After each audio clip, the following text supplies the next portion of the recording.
Tukwaniriza ku Nzo Media Hub tuli kifo ekyokutondawo emirimu. Tukwata bizinesi y'okukola emirimu. Tulina abakugu abasobola okukola content era ekifo kiguddwawo eri ba creatives bonna.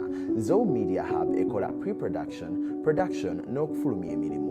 Ekifo kyaffe kirina ekisenge eky'okwetereza n'okukyusibwamu. Tukola byombi okukuba ebifaananyi bya profile ne product. Ebifo byaffe ebyokwekubyamu ebifaananyi biwa endowooza ey'enjawulo mu video, firimu n'ebirala. Ekisenge kyaffe kya editing kigule eri abayiiya okupangisa n'okukola. Tulongoosa obutambi mu buli ngeri yonna. Tulina virtual music studio omuyimbi wayinza okutongoza ennyimba oba okufulumya album ze. Ekisenge kyaffe ekya video kituukira ddala ku mutindo. Ekifo kyaffe ekisembayo ky'ekisenge kyaffe ekya podcast. Jangu wano ku Nzo Media Hub okufuna booking n'okubuuza obayita ku mikutu gyaffe egya Nzo Media wano Wamanga, Instagram, X ne TikTok. Katubanjulire Fresh Chat bakufulu mukola ebyokunywa ebya buli kika omuli juice n'ebika bya juice byonna bye wali owuliddeko kyayo wa buli kika ku mikolo basala fruits ez'omulembe ate nga nnyonjo bakola juice alimu simoko bakola ekifaananyi ky'omugole mu bibala ekitaabangawo abalala kye batasobola bakola ku buli kika kya mukolo omuli introduction okwanjula embaga baby shower birthday okukyala okubatiza bakola ne delivery bw'oba weetaaze bakola ice cream owa buli kika strawberry vanilla, banana. Bafune ku Instagram ku Fresh Chat at 4 ku Facebook Fresh Chat. Ku simu 070 nyanya 770 oba 0782 5 582. And Fresh Chat, fresh at its best. GNS Plaza kyekizimbe kati okutambulira zi business kiri ku Old Kampala mu maaso g'omuzikiti gwa Gaddafi kuliko amaduuka ne supermarket omuli kalonda yenna gwe weetaaga gattako space wosobola okuteeka ofiisi ekika kyonna tulinako hoteri amatiribona eya GNS Hotel era nga buli asulayo spa, steam bath, sauna ne massage kw'ossa aerobics byonna afuna bya bwereere tulina conference hall omuli screens zigaggadde ne projector kale mu abalina meeting z'embaga n'emikolo egy'enjawulo mwe muludde ekifo kigazi bulungi ate nga n'ebyentambula byangu ddala anti tuli ku kkubo tulina parking ngazi mu basement ne lift ekwanguyiza obulamu n'owano kusumbukana n'amadaala ku GNS Plaza kuliko ne woofiisi za URA gwe wenna yagala okusasula omusolo luba lutemya lwa liiso essimu wandiika noti 772 976 628 oba noti 7 noti 6 7 noti emu noti noti.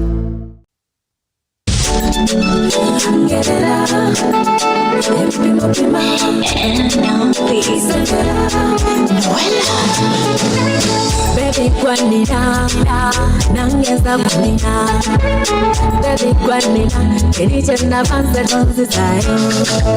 Now when you come get up again, she's Seko, Kumera, Yagamuya, Omutima Wakuban, Kushigeso, Baby Numanga to Tessagaya, Unisisa, Wari one Nemesa, Belekilambale Kuse, Omutima Wakuban, Kushigeso, Omutima Nawasigisa Dada, Bangalela, Yabunangisa Dada, Baselela, Uta Bangalela, Omutima Nawasigisa Dada, Baselela, La Bungalela, La Kumachanku, La Beno Regulo, Sekuku Tatia, Kubira Kumachanku, Kubira Kachiro, baby.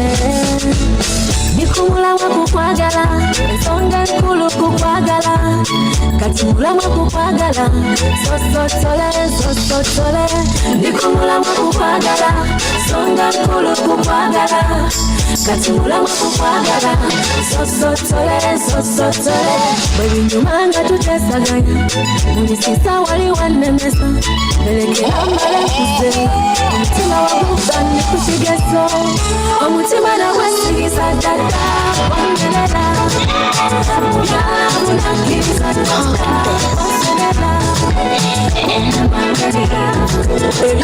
Bitulaba ebindaba bikulaba tulabisa mwana kibaluma mabibiga banu bukalero towagana Bankufule kayungirizi w'amawanga gano mugata abantu oli mukutu gwange sigwa mesanti ebirowoozo binnuma nakyalesinga embikula nenkulalasa sobola okufaninga otekuba nenkulalasa ngenda nakuwa omubiri kyenjokola gujule mbitole otekusobola okufaninga kyenjokola onyingire mu busomyo otekuba tonumira wadde wakimanya nti nze yeetega sikunyemera nize biragiro ngende neebake bino byenkusunguwala eddagala erigema bakwegwanyiza laavu kibwegenda kuntegana kuyita ddiyawe ndyaba nekoza ensonga erimu eggumba tuyongulizeeko n'omukono oguluma nnyo ogusangule kuuko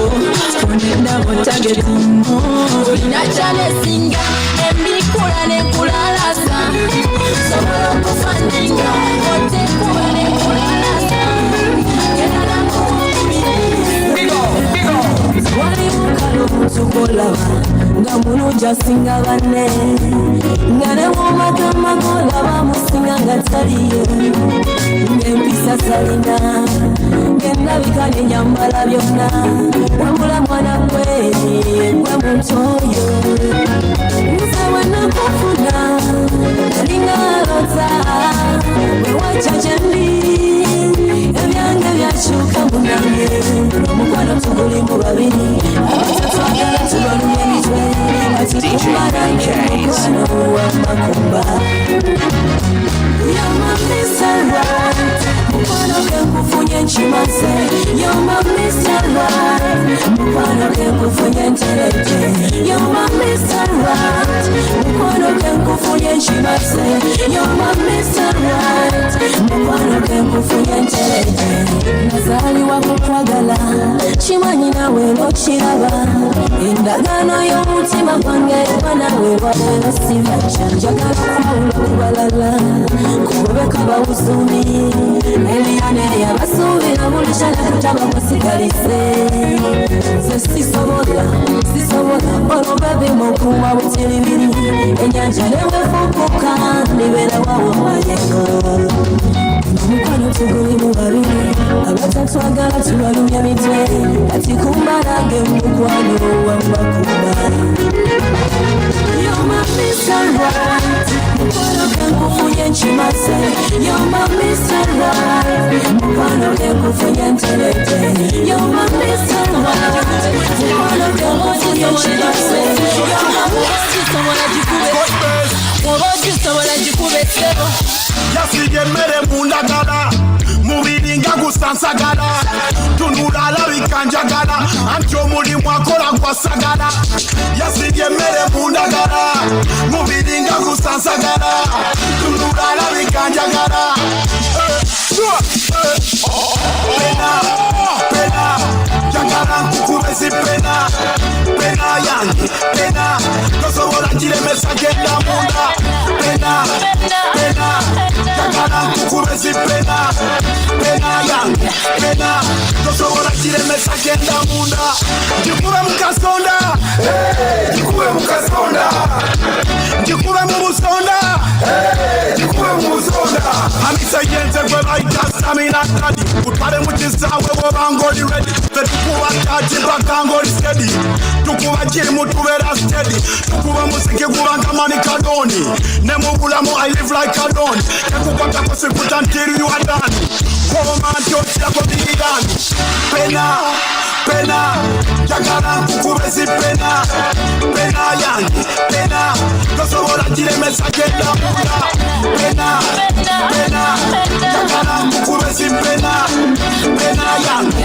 pena tosobola giremesa genda munda kuno kunyumirwa bunyumirwa asisitira omubiri gwange baby same kitiibwa you be honorable like open like the canvas anyiga bimala alinga canvas kusaba tunyumyeko mwino nfasi bakubye ndololo bagambye yototo genda kufumira bagambe yokuku should be the reason why I am your kuku comfortable sing it out comfortable ndipira give me you give me like comfortable sing it out comfortable ndipira give me that gonna know me after DJ Medicaid now I gotta before it after it's fine Shana nandi mazigo kushiwala tacho inside mubili mbuli musu ibata takula muli mwebila muli umebizanga masike mukase nusulula comfortable asengira ule comfortable lipira give me the comfortable Obango no muwamuwe umwana wabandi tumutagazo tyo Obango no muwamuwe Obango no muwamuwe umwana wabandi tumutagazo tyo Obango no muwamuwe kamungere durika nyumi wachibala Prince mwana yazene style yafayo muna bisonga muzifailo kumo muziki anti kwasa nezitailo imwe bisike ngakuletela zipwelo abatona bakadeta bataliza bamtitangala kuba ne mchizikiza nene chibala anti tuli bakuchiuza ichekone dongo nga tewali kuzitiza kote muzika tukuwende ngeli jotaweza mkuluka sente yagala bane nobo yagala nze yagala nze babigi fati Obango no muwamuwe umwana wabandi tumutagazo tyo Obango no muwamuwe kamungere durika nyumi wachibala Obango no muwamuwe umwana wabandi tumutagazo tyo Obango no muwamuwe kamungere durika nyumi wachibala Ngalabu ya kweweka kale itawo tugende tweweke Obanga tepo wa kwenonya kale itawo tugende tweweke Queen Smile is a female general Tukuba gamba tuli kulpino Kaset kama zete tugenda Tukuba acha tugenda na bigenda Nato muziki kunyuma bitia Umuzina ne wabane koboko Lelo ne wetunya tutia Asitencha batutera kakatogo Obango no muwamuwe Umana wabandi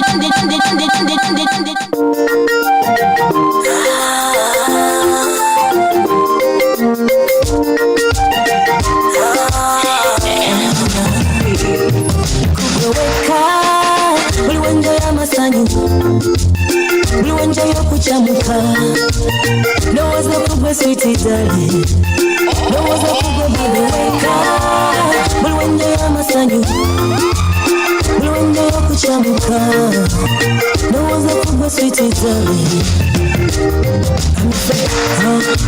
Upomelanga wai Mwana gwana kupota konze mbela fine Hala wuku ya design Mwana gwa vitu ya vitaka mulai Tamulisha kusaleyo Nafoka waluganda ro Nejo navaselidayo Omutima gwange wagusalako Gwawe kamera muhiroto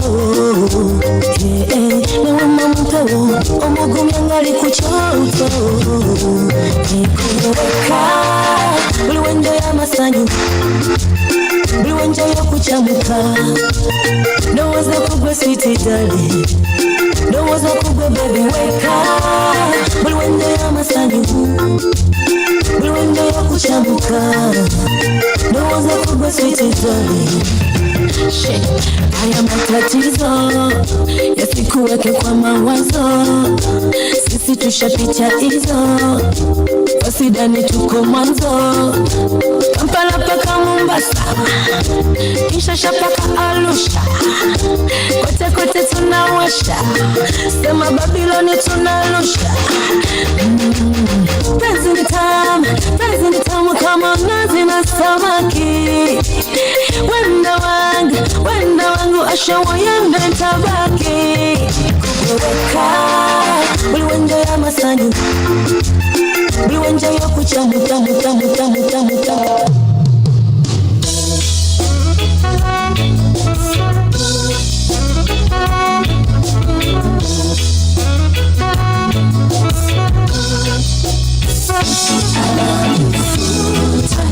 Full time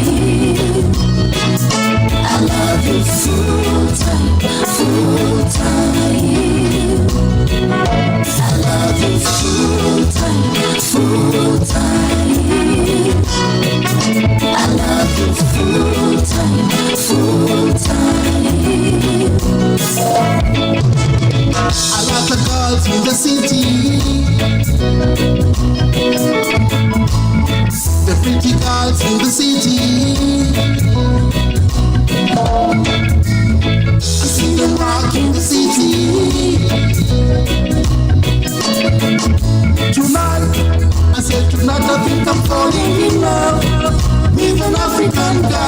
city. Tall from a city. Uno ye malaika. Arabia Tanarabika. Momo sana ne musikiza. Ndaira sirimuta. Oh yeah. I love you full time, full time. Let me put a ring on it. I love you full time, full time. You're my full time lover. Full time, oh yeah.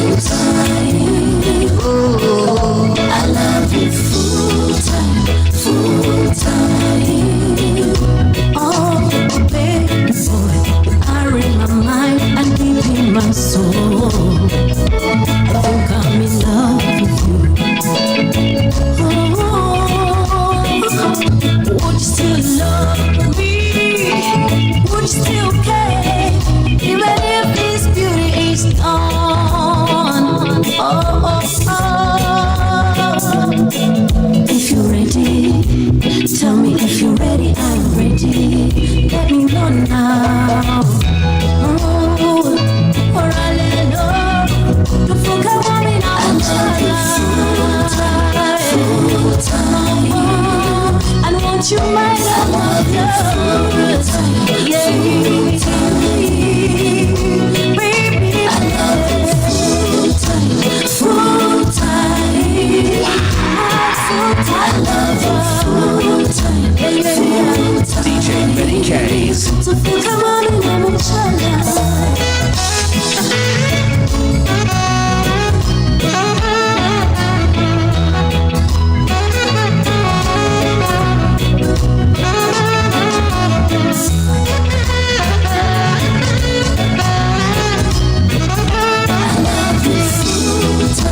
Full time. And everything full time. I let you mind. Nseko buseko. Mpozo mulamuzi ya. Ngina mukwa. Yes. Welcome to yet another edition of Kasuku Live. It's a talk show. Tuba tuyingiddewo full house olunaku olwaleero. Kuku wazabanga sema nengene chituze chikutemu. Of course tusinzidde wano ku Nzo Media Studios. Tuli ku Clement Hill Road just next to Jikoni Restaurant ku first floor. Chizimbe bachiyita batya ye banaye Eddie. Chalinga chizimbe cha Africell. Chali chizimbe cha Africell. Yes. Chali cha orange. Nechifuka cha Africell. Kati cha NRG. Ekizimbe kiriko NRG. Kwa NRG kiri waggulu kibox. Obeera okiraba. So wetusinzira okubanga tubaweereza olunaku olwaleero. Era nga leero bagiyise Talk and Talk Show. Talk and Talk Cheza for Yesu edition. Yes. On the ones and twos, DJ Medicase. Number one. Governor is closing partially, so you're going to have more work to do. Effective the first weekend of June. Tukenda kusoka nga tumuweyo session. Like 1 hour before the show begins. Chigera muyamba nofuna aberenga kuba music ye nainagwe mwagala. Satu kunya Medicase. Aberenga kuba music. Then betuna avaawo fetulyoke tubelenga tutandika. Ennaku zitaliza Talk and Talk. Agenda kola film n'enjogerere zonna. Omayina muzanyi wa film. Ebina Uganda. Abizanyira wali wa Hollywood. Buterefu.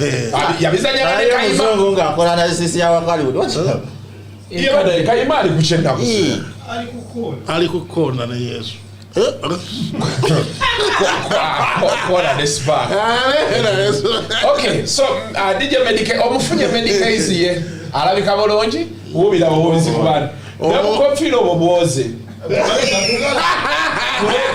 Twati agula olozawali yakeru kuikulire bozi. Twala dakachi mumalawo. Twala chimuva kumunga kato. Kuleza. Teri kintu kyongeza kiwala. Na uchibika. Tofa yo. Ochibobika wajja kakofira. omulisiza jawengalo wano mu maaso lwakirateekawo siddayo black shampoo kanako mu maaso kano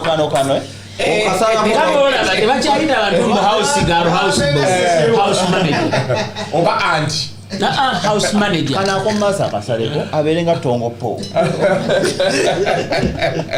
ate nagenda kufuna ekizibu eddala bwakola bwati n'otunula mu nviirize n'awalala wonna nkwafu wano omutwe olaba scalp meaning kirya kuva wano kigenda kujjaekifimu kye kakofiira akakakofiira kaleeta ebbugumu kakati alabire ku Alpha Times naye yakatandika dda nga akyazirina naye natutandise okuyengerera Alpha Times naye yali ekiwalata ati alinga Uncle John ekiwalata bagamba kasita kikwata ku nkoona oba olina okuwandiika eddaame yawandiika eddaame oba olina liwandiikira mugamba wano ku Galaxy awandiika eddaame Alpha Times naye asala kumalako ate yakyasala alinaku n'obweno wansi abebirevu tebasala naye bwoba bwesala abebiwolana uli ozibirira n'okuzibiriranimrod asala nsale zivaawo zokka era mashini nimrod gyalina keyawono yali yakajja mu kikosinafuna empya namugamba talking about bagayi ba Galaxy nali ne Mr. Henry nina omuyimbi gwe njagala okugamba okuyimba akuleke bamuyita Ava Peace ngenda kutandika kati buli wiiki nfunayo nomugamba yakoze ekyati gundi alina night Mr. Henry alina night ku the Villa wabaawo bandi mukwate yekka tuli babiri tugenda mmocha bateeke mubabiri tujjako oba togenda kola kasukuvawa aveewo teekayowanyiza abayimbi bisusse buli gwegwanyiza nomwegwanyiza kati ewakandabe ekiraga then tasobola kwogera kwava kisirwa Jeff Jeff kiwa musajja mulungi ate Jeff kiwa nze mwogedde ono yagamba mbu yatasabyemiza bandi etandika okukuba night yagenda picking mpola Mr. Henry nga yayaniriza abantu buli atuuka amwaniriza you know very happy jolly guy set up nungi bandi it's a 5-6 piece backline bana mu maaso babiri everything is good nga gundi ayingirawo Zex birangirangi ngakuba I was impressed and it's the first time zokulaba Zex birangirangi nga ali awaya buli Jones Zex mulaba kabandi kiyakuba nali simulaba bandi endebera ku Davira seyo mande kusatu kulwasatu sino nakugamba onsanga ekyanja wangambye lwakuna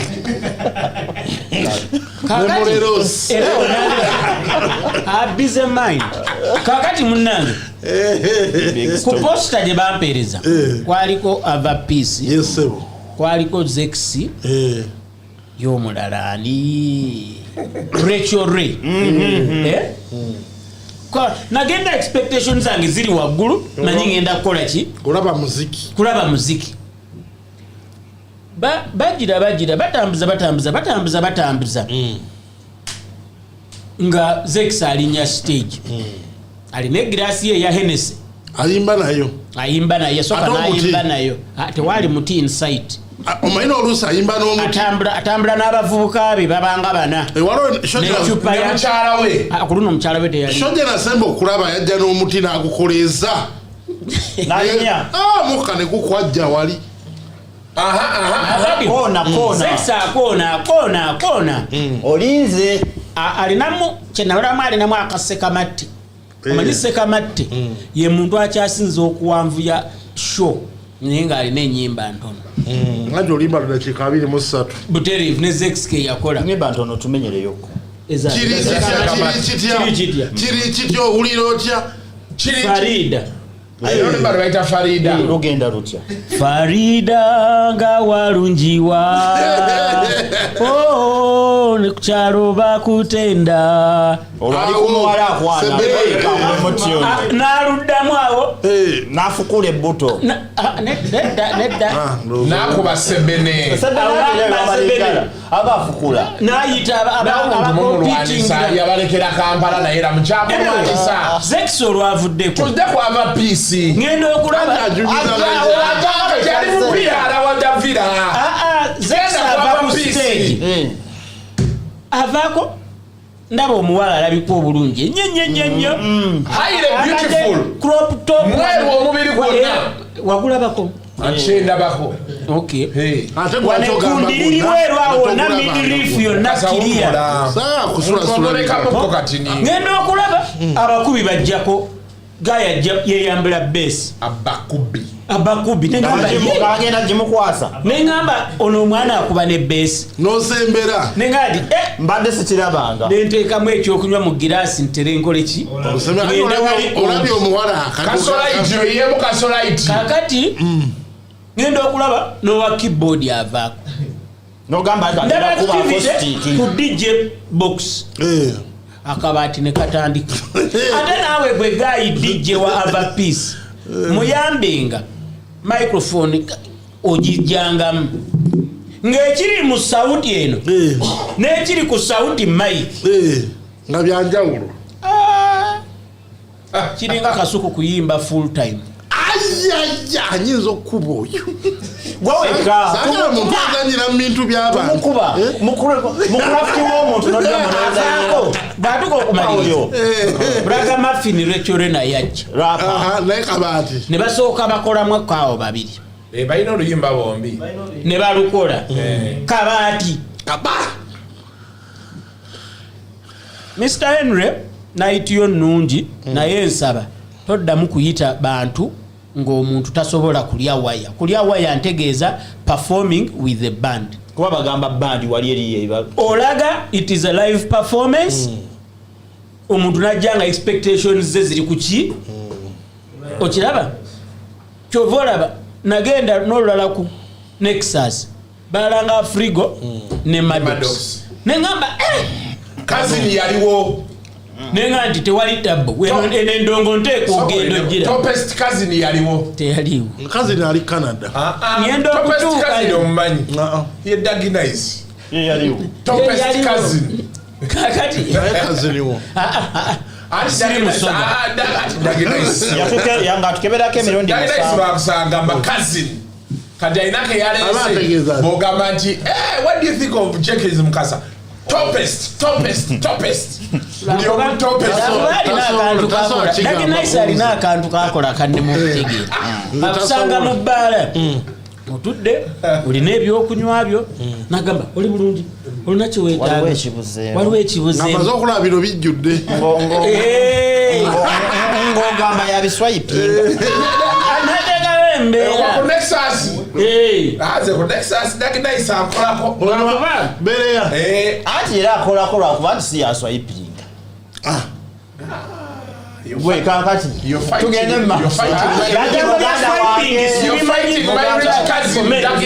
my brother topest Daginise a little fit by the ne mukyala we Rita tebeeta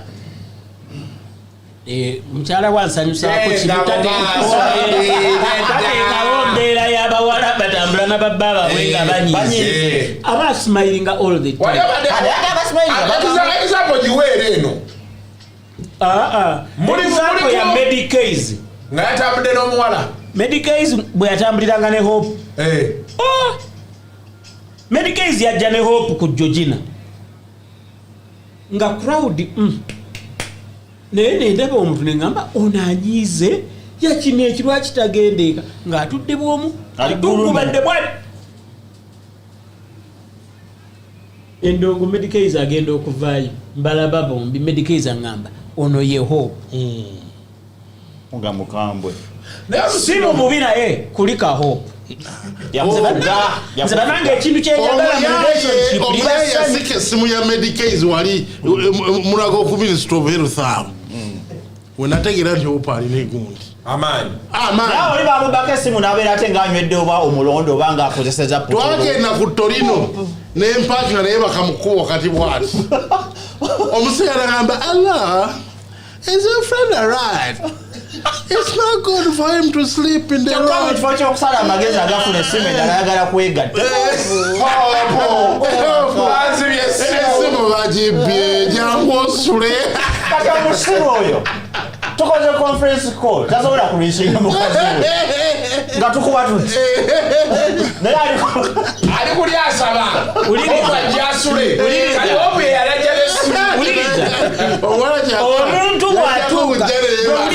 omuntu bwatuuka ku level ebuuka mu ddirisa ly'emmotoka ery'oluggi agoba omubbi w'essimu ng'akkirira kittante eri mu kivale oyo aba akyalina obwongo obutegeera conference call teri private wali atunda gundikawo omukwano gwakiridde wansi wayimugobye n'omugamba n'akomawo muno nebino babitwale I have good news for Medicase. Waliwo omwami mukwano gwange nnyo ali Bungereza yagambye agenda kukuweerezangayo $5,000 buli Saturday era ez'olwaleero zituuse. Mubuuza oba erinnya lye ndyogere, I will tell you the name. Amwokyayo kwegamba engeri unemployment ate governor okusinziira ku bye yagambye. By the way, ladies and gentlemen, governor released the statement nebeera very clear to cut speculation. Statement yalaze nti engeri ba customer gye mutajja nnyo gye mukendedde olw'omukaaga igenda kulekerawo. To read you the statement. Governor official notice. Governor Uganda informs its patrons that owing to a sharp drop in business, we are ceasing Saturday night operations starting June 2024. The club shall, however, remain available for hire on Saturdays. For private parties, events, concerts, product launches, presentations. Governor Uganda is still available for hire on other days of the week except on Fridays. Please note, June 2024. Effective June 2024. Tusigazayo weekend ejja neri. Ejja tugenda jikuba paka ku macha. Tekina kijja kukyusa era mbadde temugikuba kyekiggazaawo kati ate bagalangolo June 2024. We are seizing Saturday night operations starting June 2024. Kwegamba eggalawo mu June nkomerero ya June okutandika ne June omwaka okuva nga June lumu until further notice governor tegenda kukola Saturday. So eggalawo leero gyeri weekend ne weekend ejja ya 25 gyeri neri ya 3 mu lumu eyo ya lumu nga lumu nga kiriko kiti olwaleero gyeri ekoma next Saturday 18 leero mugende mu governor mukisiibule Saturday nene balagijjuza batya ekyo kyasaliddwawo olw'embeera ebaddewo basajja bafaawo omukulu wakuweereza ssente bamuyita Oscar Mbaziira mwami Oscar Mbaziira omukulu yeyanziza musajja yankubye eddaakaama osiri bulungi naye bwabeera obulungi ajalaga tasobola awo omunoonya nga talabika bw'aba obubi akubira ne ku munaana ogw'ekiro bosi wano omuwala ayagala okukubuuzaako agamba mukama wange munaana oba mukuwa kakati bulira Medirubowa mbwa kindly tell governor Uganda at least to change the seat covers. Bagaddewo bala ate gwogamba change seat covers. Medirubowa akyali eri gyazanyisiza endogoyi naye bagamba Medirubowa mukawo w'amaanyi kawo waba ayidde bulungi afumba kawo tamuteeka buresha kuuka amufumba alaali akamonde loyiko biki byonna right portions n'alyoka akuwakawo n'owulira era kati wali agumiddewo lwakawo bosi lwagala kawo amwesiga ne ndako mukyala we taba boss mukyala we when roles change goba to kyali mwami omukazi wakuwasa gwobera omukyala just for example sigambye togamba nti meniriwo wakikyo naye yaddayo oba waali ate nga ajetubuulira waali namulaba alina mukyala we yalina mukyala we ng'omukyala muli ku nga kyekiri kyegamba omwami we yageredde ku gadi akakola atya when the roles change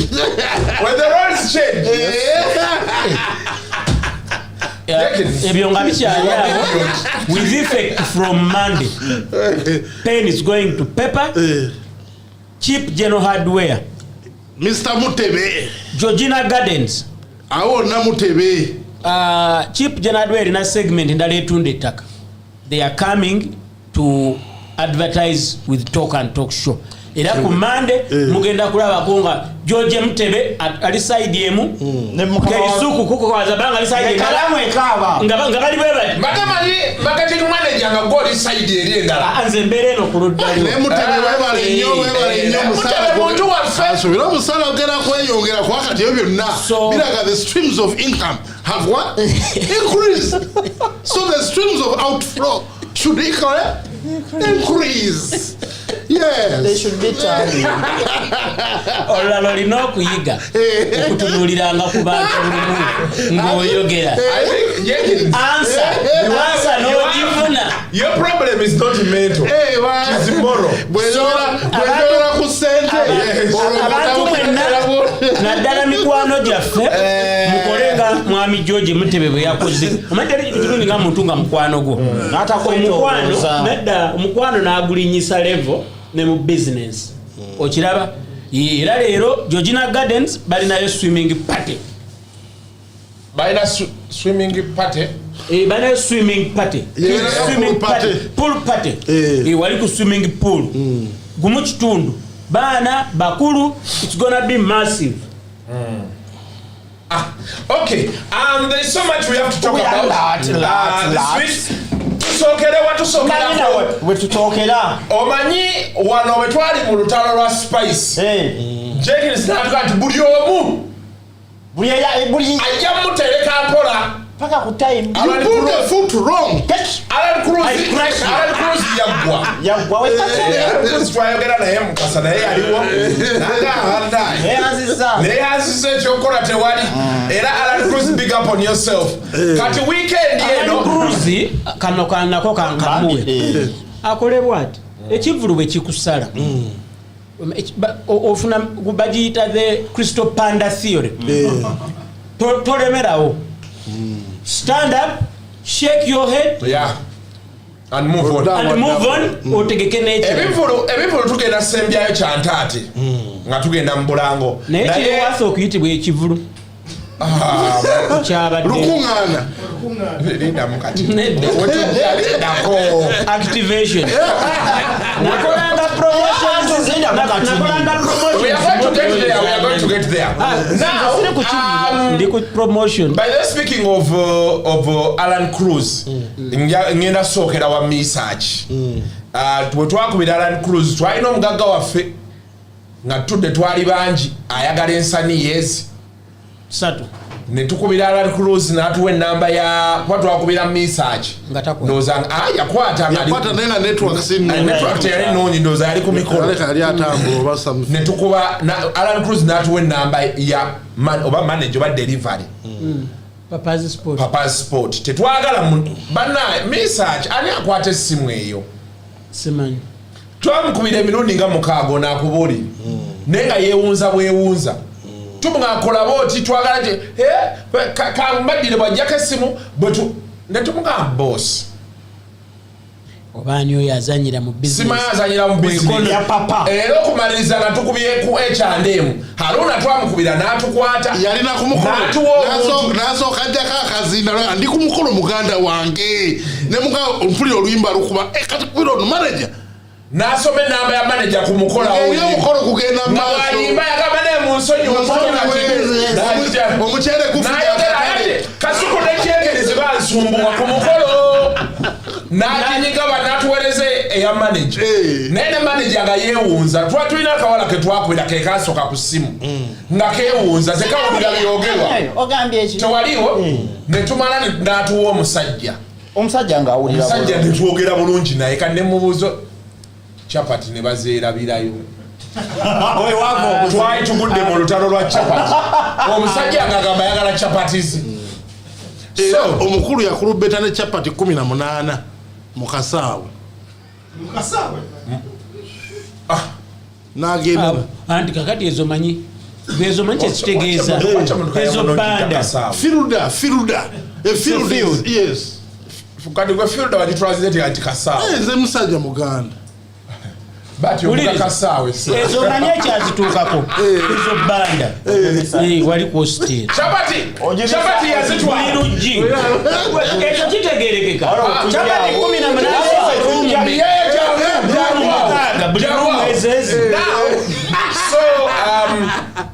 18 mu chapati 12 mu mukaaga ogenda okonkona onolya ku chapati. Would you like some fresh chapatis? Yes. But tobako watunda chapati. Agaba invest for the future. He's a cool guy. He brings something to eat. Alan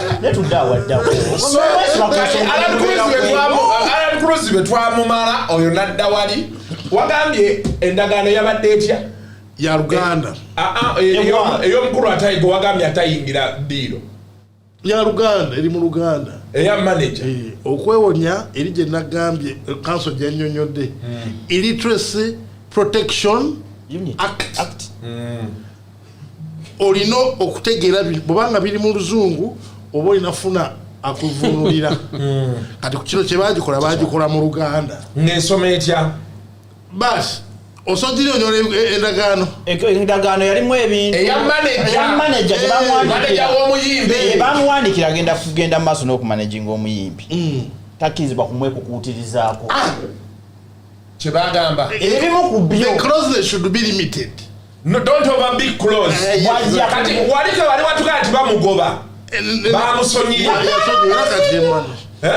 nasanga ku maziga mangi ndagaano y'Oluganda endagano bagikola mu Luganda Illiteracy Protection Act gyeri mu Uganda yes buuza lawyer yagiwandika mukungu mu mengo omwo yawandika Illiteracy Protection endagaano bamunoonya professionally waliyo omuntu nga yawandika endagaano za Luganda kasiggu mu kuwandika teri kutulatula mu ddiiro n'osuula ennanga bamugambye muki mu ndagaano bamugambye oba manager tubukulekere teri kwekukuutiriza ku muyimbi teri kujjaawo n'osuula ennanga mu ddiiro okubira omuyimbi ye nzijaawo weetegeke akusanga ku geeti bino simanyi bampeka caayi simanyi tukole ekintu kino tukimanyi lindako katono oyagala kulaga ndagaano lekoyogere nze Illiteracy Protection Act yes buuza lawyer yenna jjaji kati ate wenategeera nti endagaano ekola omuyimbi jjo namulabye ng'ali yekka ategeera nti eri peke yake kati tabamukiriza mu ddiiro wadde atuula eri ku lusebenju ate yabisaba eba mundekere ekyo nna kye muŋŋamba nzinga kikola mundekera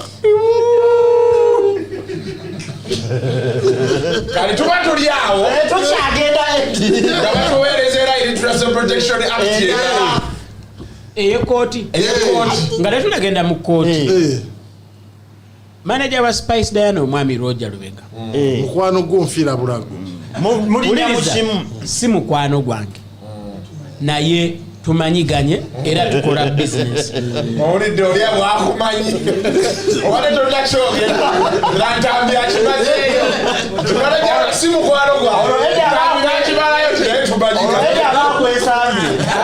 nedda ekintu ekyo they are friends and acquaintances they are two different things yanteekamu akasimu nangamba nti nyambo ngambire mukasa ajjemu ekigere andeke okiraba kubanga mukasa ekintu kyakola n'emboozi nga siriimu afuna wakola ki neze kyange takinyiza mukikyandimu ekyeyantekamu kyali kinvuddeno kyagamba olwe baali bamuyisamu eggaali bayita mu ggwe tebayitamu bamukubira nedda oli twali tulina bizinesi gye twogerako kajjaga bayirawe nagandi ekyo kiwedde kati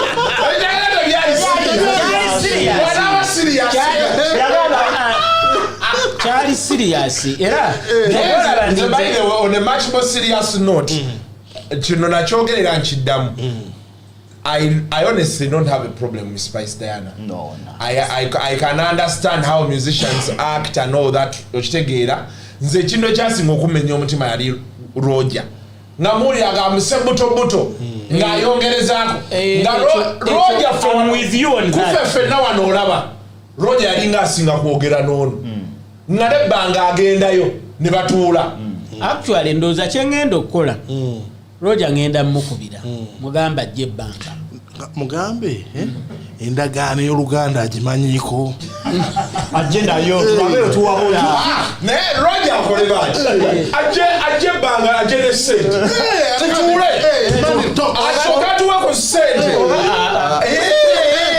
ate katira bamukola bizinesi olaba omusajja eyalwana olutalo n'akola buli kimu ng'asuubira lumiliyoni yafunye 5 n'ava mu Uganda bagambye is that story true? ate waali gwe mukubire kolawo bayitamu nedda Superstar ye yagenze anti baali bamusuubiza lumiliyoni yali avumira lumiliyoni gimuwa n'agamba nti ayagala lumiliyoni manager yali agenda afuna kalenjirova akatono omuyimbi yafuna ennene nga bigenda passing over ascending order ayebera descending omuyimbi bafuna ennene ka baby range gundi n'akafuna kati eya manager bagiwe Superstar ensaswa byatuuka bamuwa kyaga emitwalo 5 enviri ne ziyimirira ze ekiwejjowejjo n'agamba afawa n'agenda kali aliwa obutadde ali Toronto omusajja bamuyita Bruce big spender kwali atulaba aweereza akamessage n'agamba nti omukulu w'akasaawe eyo gyayambadde bagita Christmas sweater ajambadde mu budde bukyano erisapoti kwambalibwa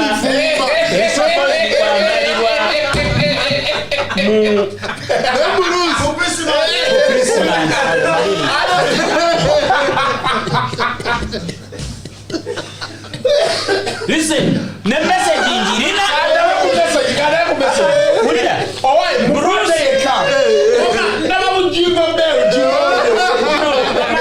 ye problemu y'emivumba tomanya abaganda simanya abageza ogyesala kumba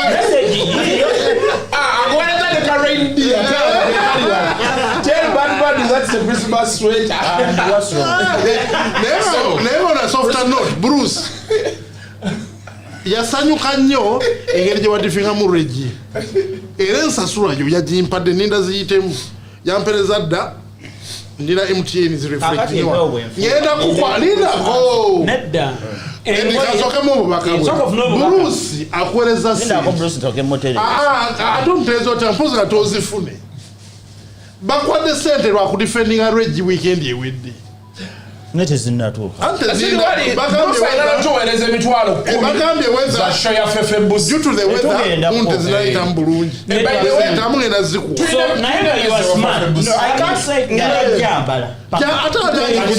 era olitagambye ntojamba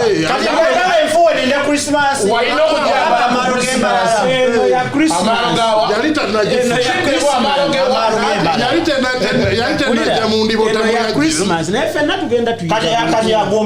oli wa Christmas obadde okimanyi ate takimanyi buli waggulu w'omumanyi waliyo bakusinga okumanya ku sweta kati omumanyi waffe ye Bruce atunyonyodde nti weesaze Christmas weyambadde ka Father Christmas engenda kwambala so what happened kyetubadde tukyanyumyako tujja kumulamwa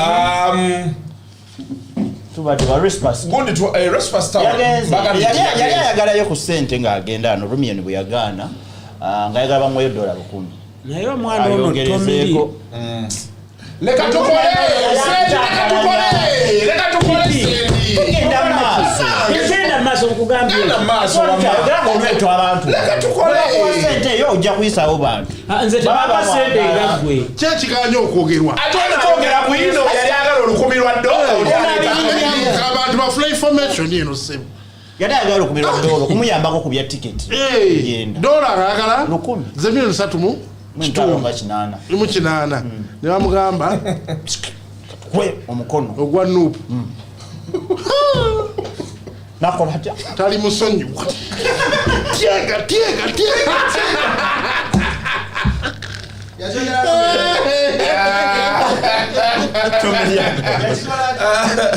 now tuba tuli awo wiikendo ng'amawulire gatugwako waliwo abakola vidiyo era gundi namusanga Chiko namusanga ku Nexus nemuga Chiko Jenkins yabaterese nangamba Jenkins talina kyasobola tukola ekirungi namugambirawo Chiko ye munene ye olw'olubuto alinga bandi ye mubiru mu mpapula alabeera nga sudde bass drum Chiko ye mubiru abulako obutu Madlad ye Lubega ekituufu genda mu maaso But I think that is below the belt. No, he has it. You are body shaming. No, look at you ring your bass drum by the in a brass band. No, just bass side no kuba bot. Era kati onomwa kuno mugo kerogo ya uba. Eyinza ogwa. Takusobola kubagulu kuba. Kozi kuba kumana. Wa uba wano. Ekirudduli kiba kigu ate advantage bawe kigukuba nga buva mu sound twakona boom yakoze ki tubadde tumukyalisa bagenda alaba amanya g'omukyalo no nina bwino please enhance the AC mujongeze jongero jiwo omuliro kubanga nabonye erinnya ly'omukyala withdraw that statement omukyala ye Kembabazi Mary yabawola emiliyoni aga beddu ku nseko buseko eno gye bagenda okulanga gye yaggwa n'abagamba mugende mukole mukomyewo ssente ne bayitamu omusubi till date nga tebazijjukira omukyala n'agamba bano bafuna kiganye n'ayita mu mateeka biki kigatto wange yaliwo aba ali ku kkooti emmengo ng'abasajja bajja babiri bambadde bulaaka ngatto za bulaaka saati za bulaaka mpale za bulaaka n'ebigaalo bindi bya bulaaka ekigendererwa nga babaleese kigatto n'agamba wano omugezi kati ebintu ennaku zino naye online ku ebiri ogenda ku notice board nola misango ki nga mubiru ne Lubega babaleese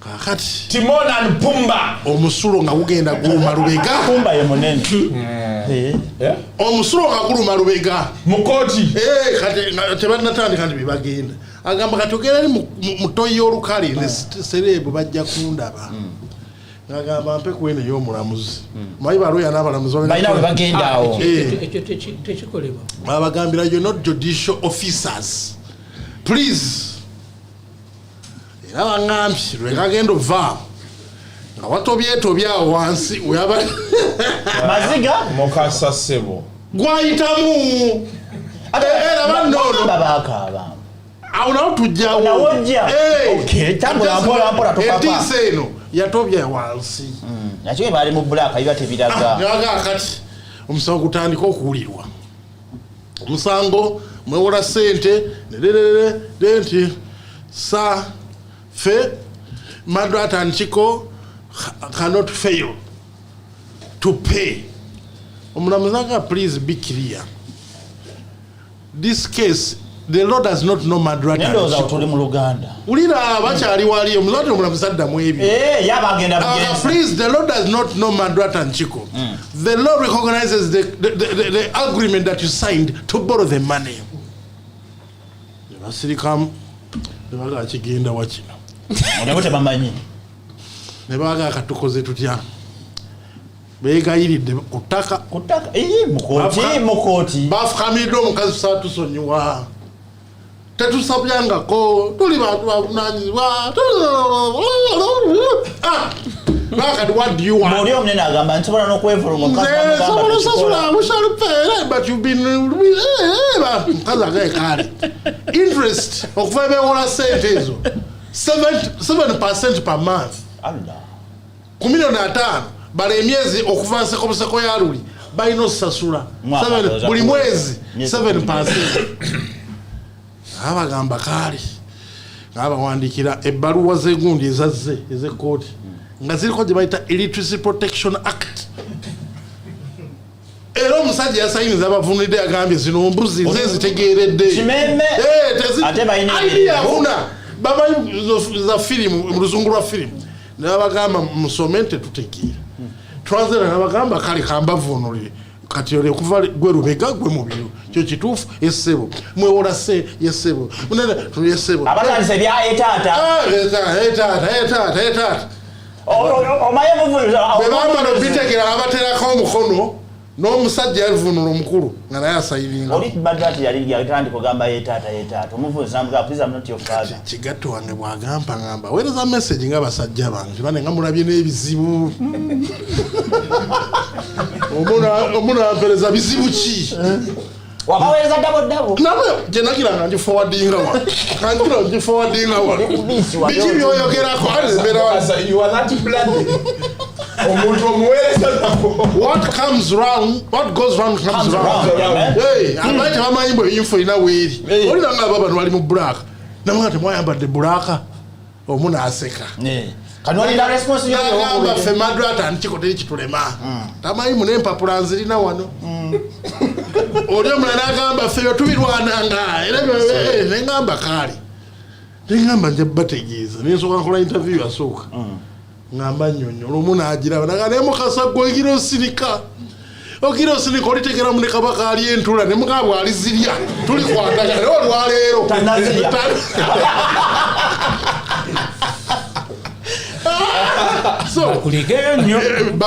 ne balina osasula era bebatasasula seoka principe eri 50 nene emyezi gyonna okuva bebazeewula buli mwezi 7%. naye kati awo kyekyali kibakaabya ate embeera ngaetabusa bayi basovaawo nga bagenda ku awantu awo si wangu naye baŋŋamba ebirevu ebitubu byali mu kooti awo ebirevu nga bitonya bigalwinibagenda tula ne wansi nga nawe watobye omunamuzaga kale kasitamugize please ne batobeze abasiimula bansiimude walakeredde ne likaaba amaziga mangi eryo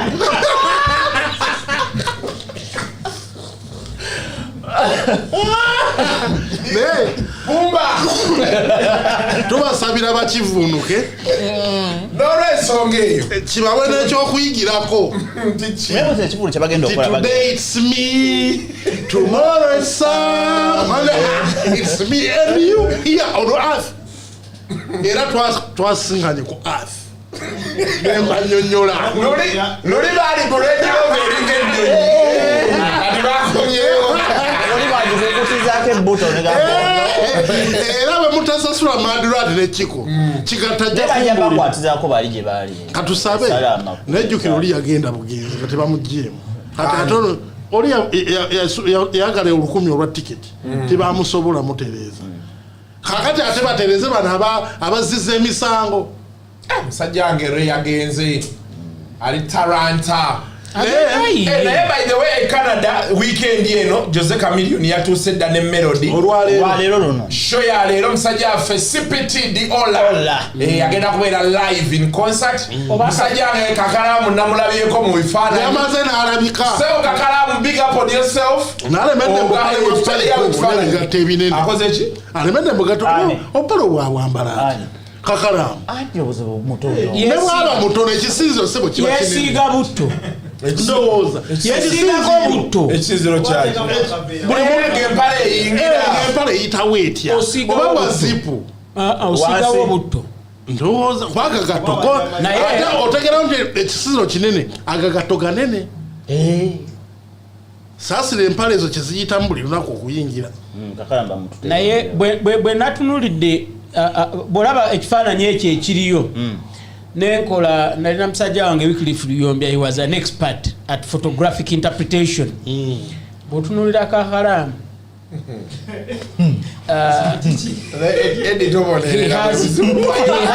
he has an apprehensive look on his face. Apprehensive chechi kikendiko apprehensiveness kwe kubeera ng'omuntu mweraliikirivu nga future nedda ewakawa yarabye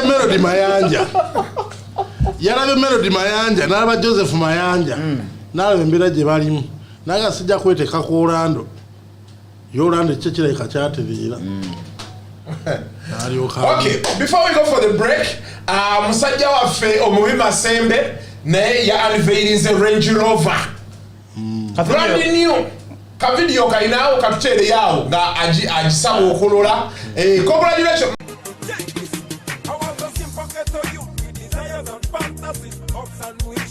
Riding Benzes, it has a power like I want you to do. Cause in the ghetto, everyone is a superstar. Abade Mirago, Ebo Abamalago, Abadi Lovela Mobe Basidani. Check this. I want a simple ghetto youth with desires and fantasies, hopes and wishes to ride in Benzes. It has a power like I want you to do. Cause in the ghetto, everyone is a superstar. Abade Mirago, Ebo Abamalago.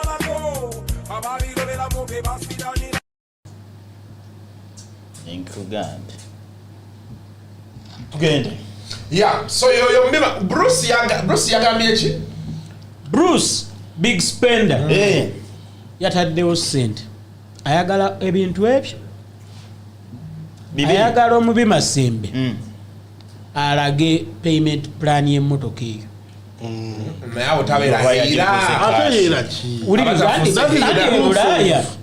Ekisooka, you don't find someone buying that car mu mukono gumu.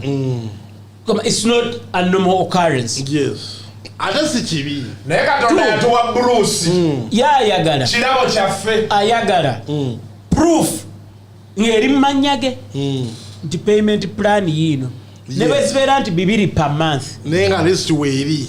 Ekyokusatu ayagala driving license eya Mubi Masembe. Ebyo bibiri byayagala sente zazirina. Bruce big spender. Yes. Ekirungi yaweereza voice note kwa for reference gizanyi. Bruce asoyalingira nnyo mu ssimu. Blip ejja kugwamu. Oyagala ki bibiri. Okay. We are going to go in for a short commercial break.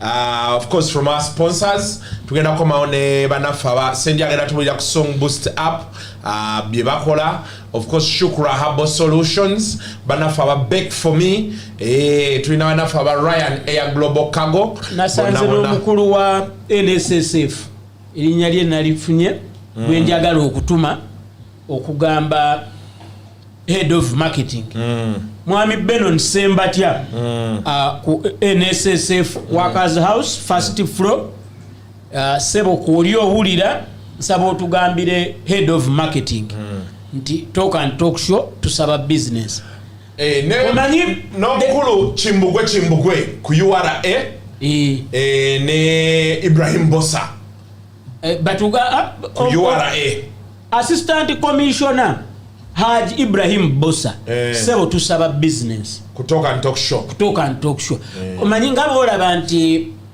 embeera yakyuka media houses are closing jengo li ekintu kyetoloola conventional means zagwawo kati okitegeera wandika proposal kola otya omulimu osooka gusabira ku mpewo then proposal neryokeja not the other way round. Ne mwami Ibrahim bosa amanye tifeti mune kisuuta abagagga tujja musuuta yeewunyi Ibrahim bosa fe tulina ekisuuta abagagga tujja muyita Doni Ibra Doni bikoze buli kimu tumusuusuute yatuweebwa business buli title tujja jimu je tutangweja kuba ya commissioner general yokka mwami Lusoko naye betutuuka waawo tugimwambaza yena afaafagana ne mukama we babamanyi ffe tuba tukiyisizaawo atukomewo owuliriza Talk and Talk Show ne Kasuku.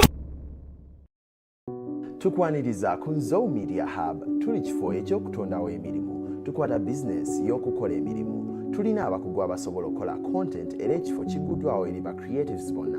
Nzo Media Hub ekola pre-production, production n'okufulumya emirimu. Ekifo kyaffe kirina ekisenge eky'okwetereza n'okukyusibwamu. Tukola byombi okukuba ebifaananyi bya profile ne product. Ebifo byaffe ebyokwekubyamu ebifaananyi biwa endowooza ey'enjawulo mu video, firimu n'ebirala. Ekisenge kyaffe ekya editing kigule eri abayiiya okupangisa n'okukola.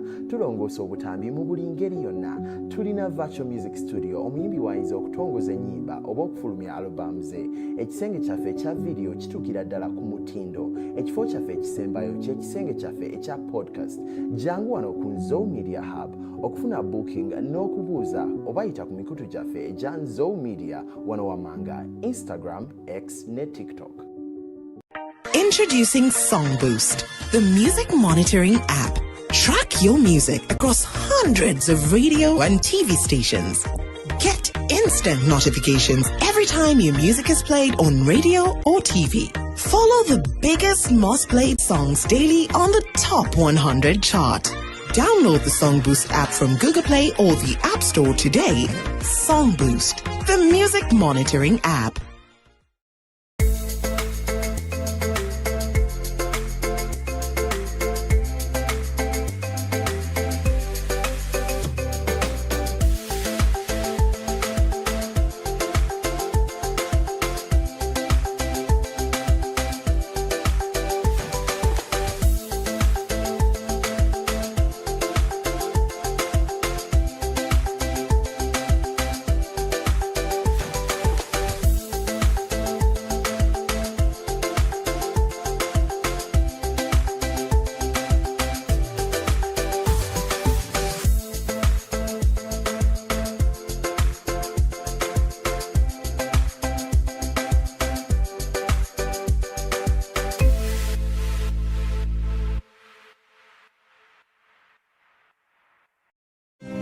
Is ordering your stock from China, Turkey and Dubai stressing you so much? Is it taking you months and months for you to get your stock? Just 1, 2, 3 and trade like a boss you are. 1.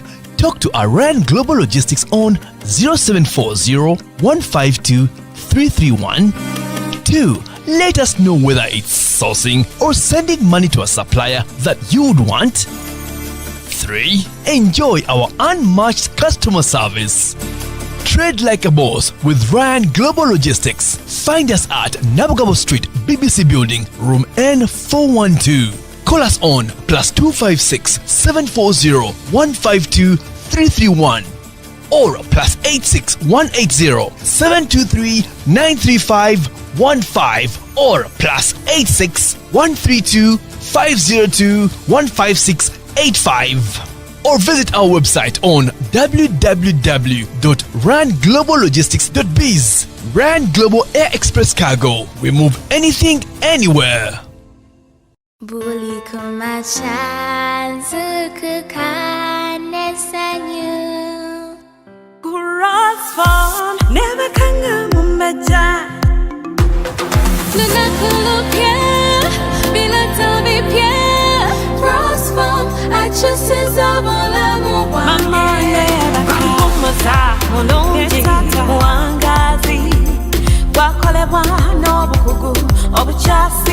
Tukwaniriza mu family yaffe y'emifaliso gya Rose Form. Muno mwe muli buli kika ky'omufaliso kyonna kye wali owulidde. Rose Form, ensi y'ebirooto ebirungi.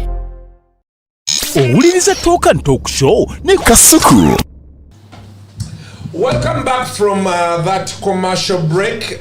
Nga bwebadde twagala kusobola kubategeezaako bannaffe aba Fresh Chat Juice. Ka juice kano. This is passion. Mango. Mango. I think so. Mango. Okay. This is mango. Michungwa. So let's find your mango and orange juice. So grab yourself a bottle oba ekidomola osobola okufuna akacupa akatini liita emu liita 3 liita 5 liita 10 liita 2 eza juice okuvaako Fresh Chat Juice ekino ekisobola okubeera nga kitambula ino luli naye mukulu Medi twongedde nnyo ku gwava yampoomera nnyo ekikajjo wali okiyiseemukko sikiyitangamu ate bona kiyitamu olunaddako ojagamba enkooge nazo zaali z'amaanyi ate naawe neze ndowooza bwe bawulira nti juice gwoyagala wano tazze omwegulira nobakubira nobagamba mpeeyo lita 5 naye gwe biseero ka tuwono nedda please. Okay. Nsaba Mwami Medi Saturday jja atuleetere ku nkooge abatulaba Fresh Chat Juice balina fruits ez'enjawulo balina conventional zezino ezabujjo fena zetwakula tumanyi zinanansi zimucungwa butunda naye ate balina neziri unconventional ng'enkooge ng'omulondo omukulu Badru mukama wange asababwa brand ambassador Fresh Chat Juice mulondo juice nga ye mulondo department ye nga yakwasaganya. Okay. 0701 444 ye 0701 444 oba 0782 165582 ye 0782 165582 bakola ayagala paaka emwemu n'abaagala ekinene so osobola okugendayo wali emakindi we basangibwa osobola okubeera nga tewetaaga genda makindi kuba simu they are dependable people bakola bulungi gwe kuba simu weereza sente ku mobile money badelivaringe 0701 444 770 tulina banaffe aba Honda bano bali ku pichipichi ayagala self drive ayagala eza boda ayagala za gundi eti bagiyita tukutuku eno gye bavuga etuulamu ba passengers yebeera tukutuku abasomaali bwe bali nnyo mu Kisenya bagiina banaffe aba Honda wiiki eno nsuubira okuba ntugenda kuba tukola nabo Kasuku live ku showroom yaabwe awo mu Ndeeba bongera okubeera nga bakulaga ate ebintu bye bayina bayina gye bayita S110 ne S125 taxi mumala giyita tukutuku naye taxi yes S110 S125 taxi ne S125 TAF noza S125 yene eringa omaye walo gye nalabye eringa gundi Roni erite twalaba eringa tipa osobola ogiteekako omusenyu ebeeranga pickup n'okutipinga butereevu kati S110 ne S125 taxi ezaba boda riders n'abalina delivery business okusinga eri etipinga njagala ogigulire jjajjaawo eyiwa ng'ebeera awo waka oba ayagala biwata oba bikikuganga ogifunireyo ne another romani nga yagivuga jjajja bwatuma. Okay, so NGOs ezagala isobola otambuza abantu n'ebintu bakugamba ojja bakubirako 0741 777 ye 0741 777 oba 0741 777 bagabane ku kibanja mpola deposit otekako emitwalo 7 oba emitwalo 6 ku S110 deposit giri emitwalo 75 ku S125 taxi deposit gibeera emitwalo 9 turn around lubeera olunaku lumu bw'oba olina requirements zonna osobola okuba nga osasula buli mwaka oba osobola okuba nga osasula buli wiiki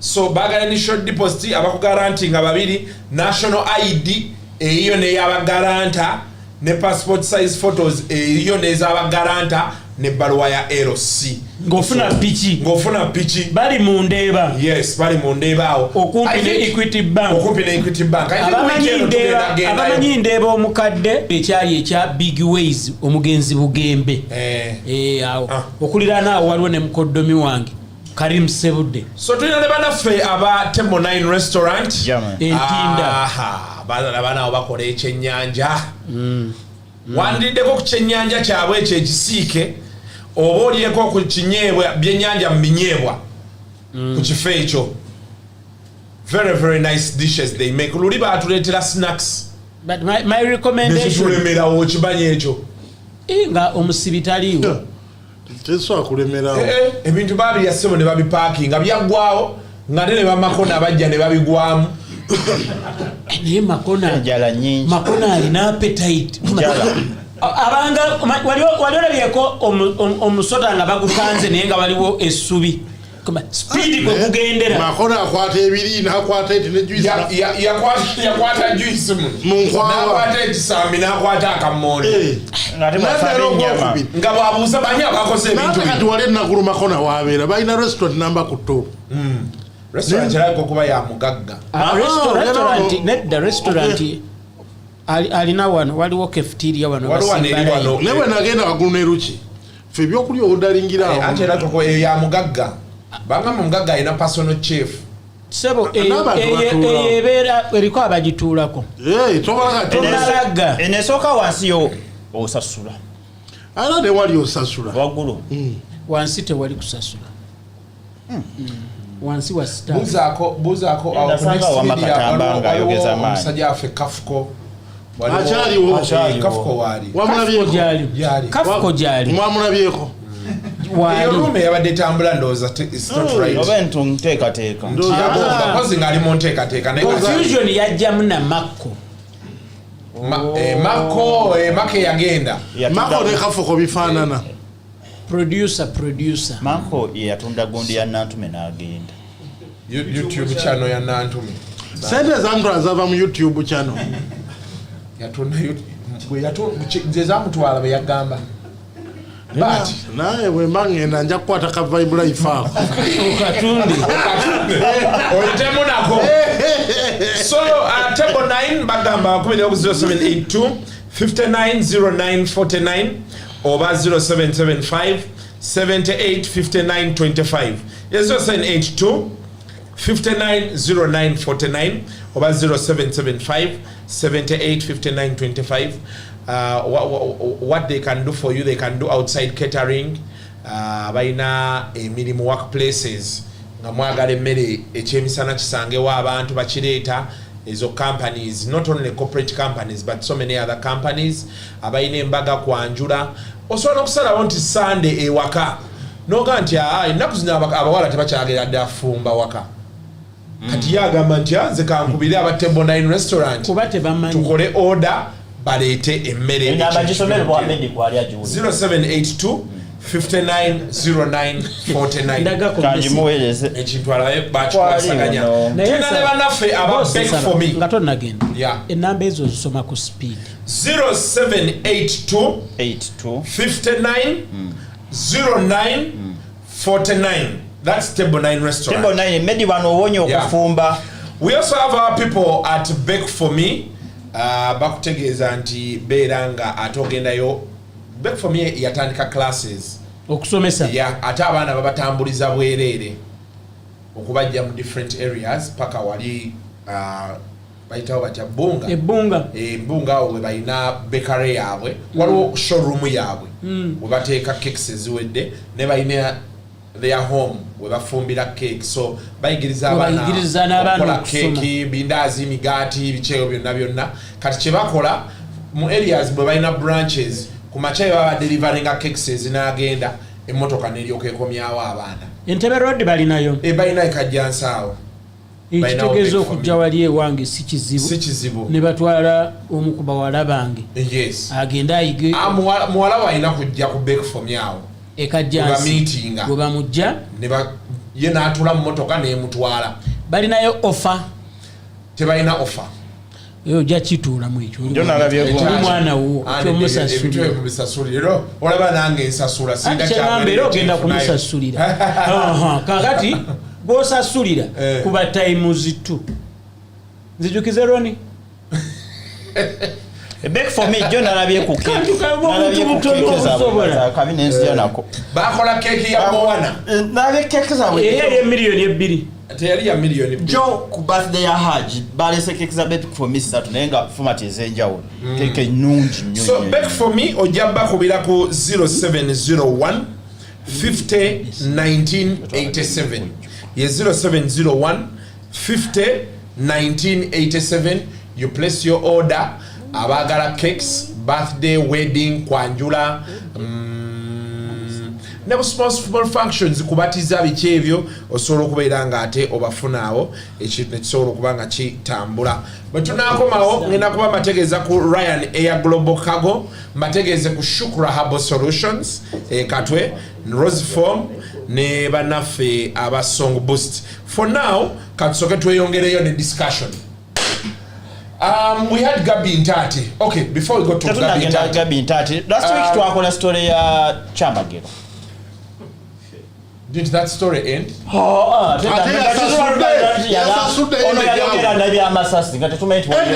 Ended how? What are you saying? You are trying to silence the story. Badde nsaba mwami mukasa ne bad. Bwamukubira yakwata. Badde nsaba mwami mukasa ne bad. Tutukolera kati mirimu emikwano gyamwe tubyogera.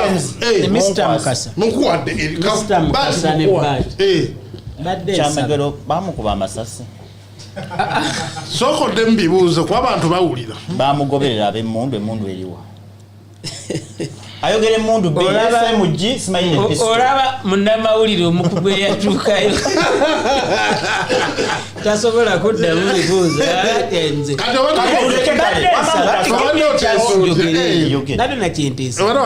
badde nsaba tumukubireko njagala mwami Kyamagero tumuwe benefit of doubt and where shall we get it tumunoonye tufune his side twamukwa wiki nambe ewedeko twamukwa tunamufuna omwaka gona twakumala ku ekyo story no katugikole next week tugimalirize wano oba olifuna eddako olijja nedda tombuuza bibuuzo Kasuku ogira ogenda ffe tumalize olina kyogenda gattako wano atumalize wano basatu ajja kujja kushashira bakunyigire gwe kati tuleke ffe tukole wama bati mubuuze ebibuuzo nedda agamba uliriza olaba yagenda ku siini takkiriza kamera luli yadduka misingi agumye naye nagadya luli bwe yawulira ekigambo nti Uncle Chams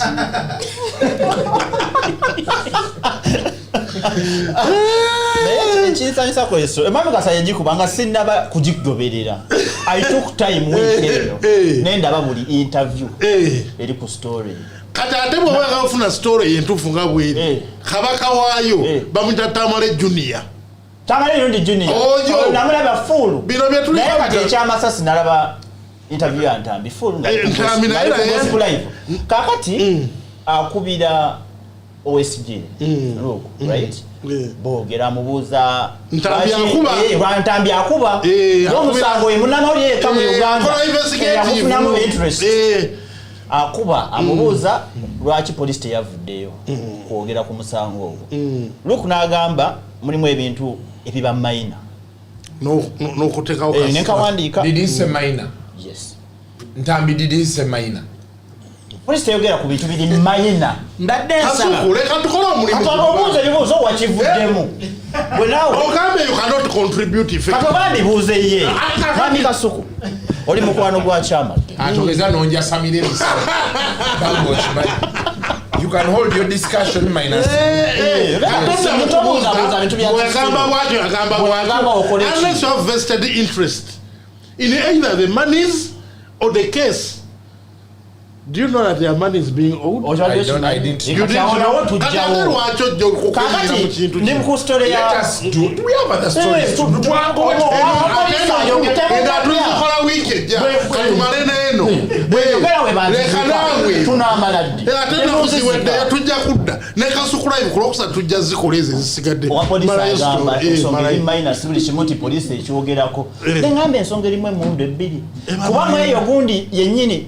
Baplayinga voice note ya Chamagero ayogere mundu ezi mulimu pistol ne SMG simayi bwefana but ewulikiko kubanga nnene ebandoza nga kikola ebera submachine gun erabika ekira machine gun ebera big machine. A sub is a smaller big one. Yes.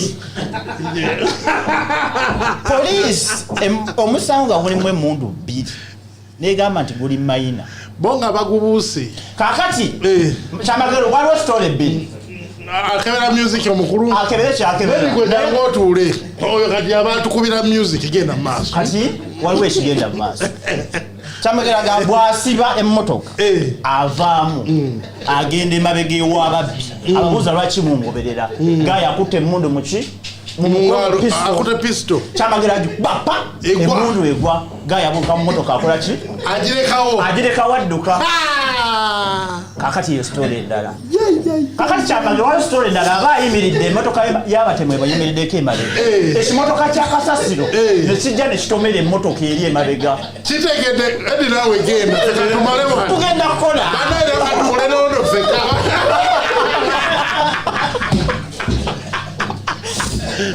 tegedde ekimotoka kijja kikonda emmotoka y'abatemu emabega abatemu beekanga abatemu baddu balekamu SMG bagirekanye abatuuze bagamba be bakwata kati ate mu statement endala agamba abatuuze be bamukuyamba okukwata abali bazira okumutrailing okumutta kakati wenmanyira kipange ntambi bw'aba amaliriza abuuza omusirikale nti kigambibwa nti waliwo omukyala ebweru ali emabega w'okugobererwa kwa Chamagero kuno olwo bagezaako okuleetamu abanja ono abanja ajja nkufuna bulungi kati neŋŋamba ate abanja yaani naye mwe abagenze temudda kati faano tujja kumala ffeka neŋŋamba abanja yaani neŋŋenda ndabe ye Junior Matovu agamba ki Junior Matovu gawaana omukazi ali kuli ayogera ebintu si Junior Matovu Junior mtamala emirundi Junior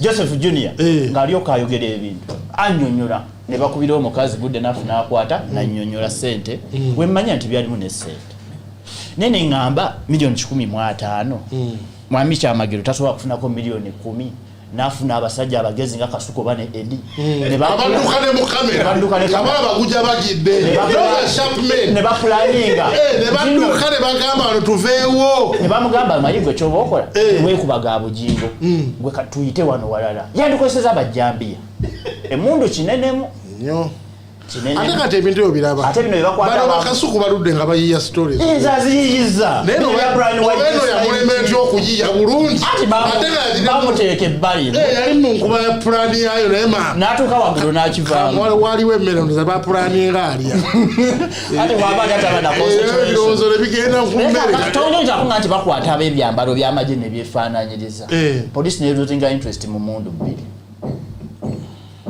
tugenda kufuna ku mukazi w'e London oyo enamba babadde bagimpa tugenda kubatumukulirako wayiya pulani nekuba kasenge kulikayo bambi kulikayo but run forever on that one. Okay. That story continues. Tujagirako waliganye dagireke oli agituka omukazi tumukubireko tekyetagisa waliwo omukyala wano atuweereza pound 19 mu 9 19.99 pounds ayagala story ya kimenke gwogiina tujira nezo sente zaweereza zigula story y'amaanyi bwetyo teziwera n'abiri aweereze mmeka story yekolebwe naffe tuyita mu buvubi bungi nnyo oli ntambi agenda paka ku ssiini amafuta ge yavuga olyokoleta dola paundi teziwera n'abiri gaganyo amaleka nammwe obaga medicase oba wadde muggwe oba nzizi nowanera zitadde ku kasukula yatadde ku ezo za kasukula ye. Okay, so now wewe vitu byageze mwami naye ngagala tugenda kitanya ate kasitagano okukwata essimu ya Eddie n'agala nogiddamu nekiraga red flag bwe mwayogeramu nekyamagero yagamba ki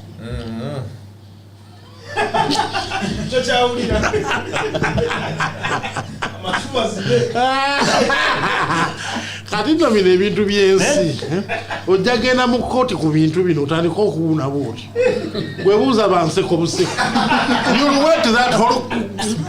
bajja kuleeta oli yani wagambye oli awanza mu Luganda yani etteeka bwayitira okukola Illiteracy Protection Act bajega bujega Jenkins, why do I know you all? Some things let them be. Atenze na biwani. Leave people to be. Ngagundi bwe yagamba. Yaba babi dem bitu ya motivation speak ebyo. Kati awo nga tuvuddewo on Saturday news broke. Sheila Gashumba wrote a statement nga agobye musajja affe Ricky Man. Ulira amanya agali mu story. Amujjako engalo. Owulire ekiwabo eyo ngaffe bwe tukubye eri yakyamanya eyo tugikwasiza ako edi eyo tugikolera oba togenda kukolera ate ayinza n'owimukana avaawo ate kati era kati gikube eyo omanyi abaganda bagamba bakinanisa akyagala bamukombo byazadde abantu kakati nalaba kasuku mu wiiki nga ali live ng'akola story naye nga yenyenya n'okwegamba kakati bannaye malifa akakiiko twasazeewo akakiiko katute committee yatudde so but it's unfortunate it's not but she said she's single but not searching. She wants to concentrate. Did you have a chat with her? Yeah, I spoke with her. Your statement emirundi egisinga is a sign of prostitution. So any mutant sokola ne kasuku. Gumuweleze bwangu kuli. Your statement that will stop there.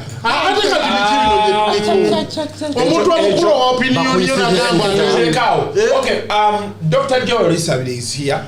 Before I move into him, Jenkins Mukasa, but one way I'm a message, Phantom Lovins, Ali Dubai. The man is not doing well. Ekipapula kyekira aliko kuba kyaggwako asula ku street ali ku ice ezigula ice azijjawa message yaziraga abannayuganda ezo zo bazimuwa bazigula ice tebamuwazi bamusondere ticket yadde bamwagala avuddeko bamwitawo nga baga akalo yayimba ompalula but Jenkins, all factors remaining constant. Where did things go wrong for Phantom Lovins? At one point he seemed to have it all. Kuba ompalula Steve Jeans yalukola navaayo nayomba yali mu firebase yava mu firebase najja ku Fenoni n'amatiza omukulu nti avuddeyo abadde mu mbeera mbi era de bamunywesa neki n'enjaaye ne bamugamba okefai ne bamukolera ennyimba bbiri olumu baliita kirabo olala ompalula ne bamuwa ennyimba zino tugenda kukolera lonkyebere alubamu ne bamuwa bamusayininga emyaka 5 n'angamba tasobola sayininga myaka 5 giba mingi nnyo olasi tomusiba emyaka emeka 5 leero wetwogereza ennyimba zakamala emyaka ne10 giwezi okiraba n'agenda n'abanga teredde bangamba bayatunda tata we yafa bami n'atunda ekintu kya famire neyetereza sayidi z'ebuloba eyo nazemu okulira kati ng'ali awo nayogere ne Steve n'agamba ekyayinza omukola wawali wasa omuloketinga wawaali n'amutuukako the best kyayinza omukola mugula air ticket yemuzza era kyetunoonya amanyi wonna waali tetuweereza nkalu tuweereza tiketi naye nsaba kubuuza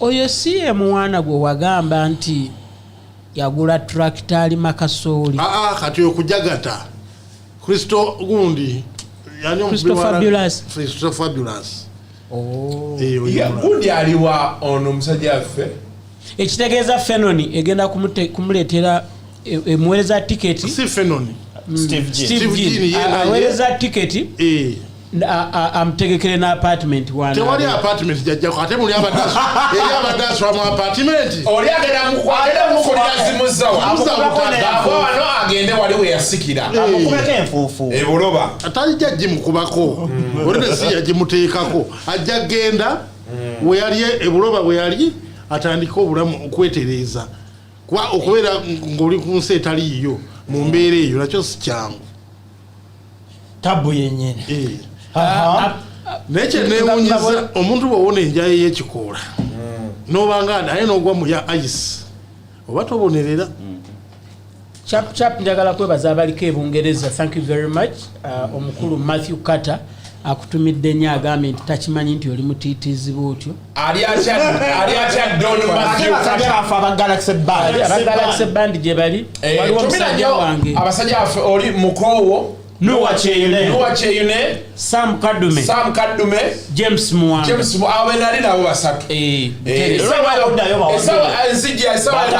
njaga tupulaninge nga bukyali yabantwale for dinner balina akafo kabantwala mubambi nga kalungi bagenda kutwala ku Volcan Sport waliwo akafo akapya bakayita Volcan Sport kali New Addington. Volcan Sport bwenaleeta temuleke kukola bwemuti kale njagala nakwebaza omwami Brian Kasule omusajja wange twalinga naye Lewisham naye kwali ali live awuliriza zekambanje ekolera nogyekolera atwa munna with us is Dr. Joel Isabirye Dr. PhD okagattako wali omusajja yali afiiridde ku nnyonyi kati abali ku nnyonyi olina agamba ndi do we have a doctor on plane, do we have a doctor on the plane kati guy we have a medical emergency mukuru ajimpereza bwefaanana SMG eyo polisi negibuusa amaaso kati oli omukulu nga yasigala atudde nga naye kati mu passenger manifest nga balabyemu omuntu aliko title ya doctor ne bamunoonya ne bamutuuka ku guy n'agamba no I'm sorry I'm a doctor PhD era oli omulwadde yali afudde so ne Dr. Joel Isabirye PhD okateekako zino jjawo kaawo eno gimuseeyo leero olaba okaabira mubikire naye ate ono akutukidde mu ngalo ogenda kufuka nga mukasa ne bebe ku interview. So Dr. Joel omukutte suuna mpaku close up ya Dr. Joel Isabirye gikwate nnyo. Yes, ono waliwo ekinyusi so today we are joined by Dr. Joel Isabirye omwami oyo gwolaba abasinga mbadde mwebuuza yaani. I think it's the first time he's doing an interview. I've never seen him on any interview before. So that is Dr. Joel Isabirye, the founder. He's the godfather yes of this show. Yes, he made it happen. He made it happen. Yeah. Yes. But I don't know if I should ask him before even we do anything. Yes. Doctor, what's the latest? Keisuku. Banjula legend. We attended doctor's historical wedding.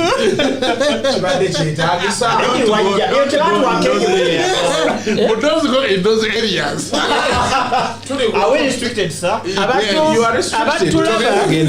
Kukasuku live. Buli muntu abaako ne watandikira. Omukulu gwe tukyazizza Dr. Joel Isabirye ye yali programs manager wa Dembe FM ng'ekyali under Dembe group of companies.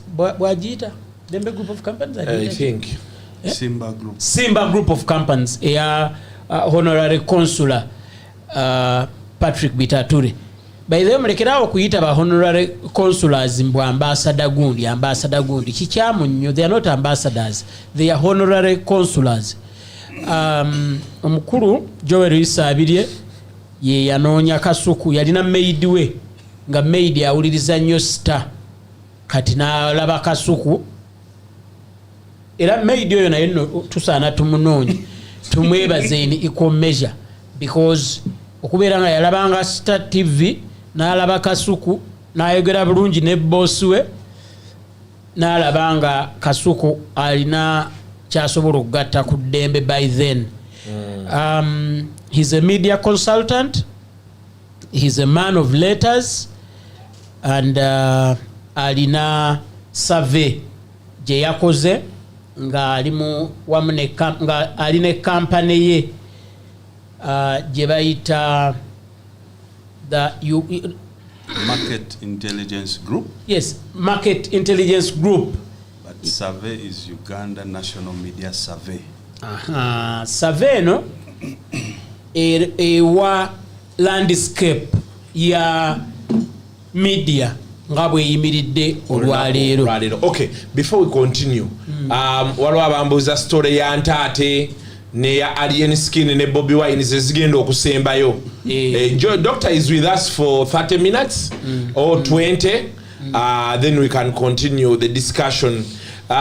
This week on Tuesday, Uganda Media. No, the Uganda National Media Survey. Was launched. And yes. I was among the distinguished guests. Ready. Teka kweyogeza bigambo bingi byonna ebyo. Gamba bakuyita ogenda. Tofa, maninga kitanjogera luzungu ng'onyiiga. Kansika tusigale mu Luganda omusunguke. Owachi? Illiteracy. Protection Act. Atuvuunulire ssebo. Omanyi lwaki njogedde bwentu? The audience had a lot of distinguished people. Nze I wasn't. I'm not distinguished. But ngambye I was among the distinguished guests. The movers and shakers of the industry. So, nagirabamu kimu kaali kabagezi bokka. Ate kakoyogedde katuufu Ntambi beerawo oyige. Kaali kabagezi bokka. Abadde akola zi interview nga awakanya research wa doctor. Kati beerawo oyige. Actually basaana bafunemu interaction. Maybe Doctor bwazze ku Kasuku live. Nze njagala atuweeyo omukisa.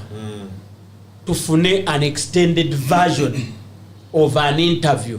Abaagala okumanya bamanye, because mulimu omuntu bwakola survey okuva ali wale w'ababaati nakkirira paka mu bafumbira ekisolo nga demographics azirina, information yonna agirina. Tobana moral authority nga otudde wansi w'omuyembe okudisputinga byayogera, because a phone camera is looking at you. Okitegeera? No, you look at the gentleman in the eyes and say to his face that that you saw him seated under a tree with a phone camera looking at him. No. Don't beat around the bush. No, I'm being metaphoric. If you are talking to me, talk to me. Talk to me. Yes. Talk to me direct. Talk to me direct. Yes. Dr. Joel Isabidi. I don't know why you've hijacked my introduction of the doctor. Please, because you wanted to ask what is the latest. What is the latest? So, ladies and gentlemen, today I'm with Dr. Joel. We are. Pro-rise. We are with Dr. Joel Isabidi. Yes. The man protection. The man who made everything you see about Kasuku on radio or TV. That is the man. So bulijjo mwogerako ne mumbuuza yani he's the godfather of Kasuku life and everything Kasuku.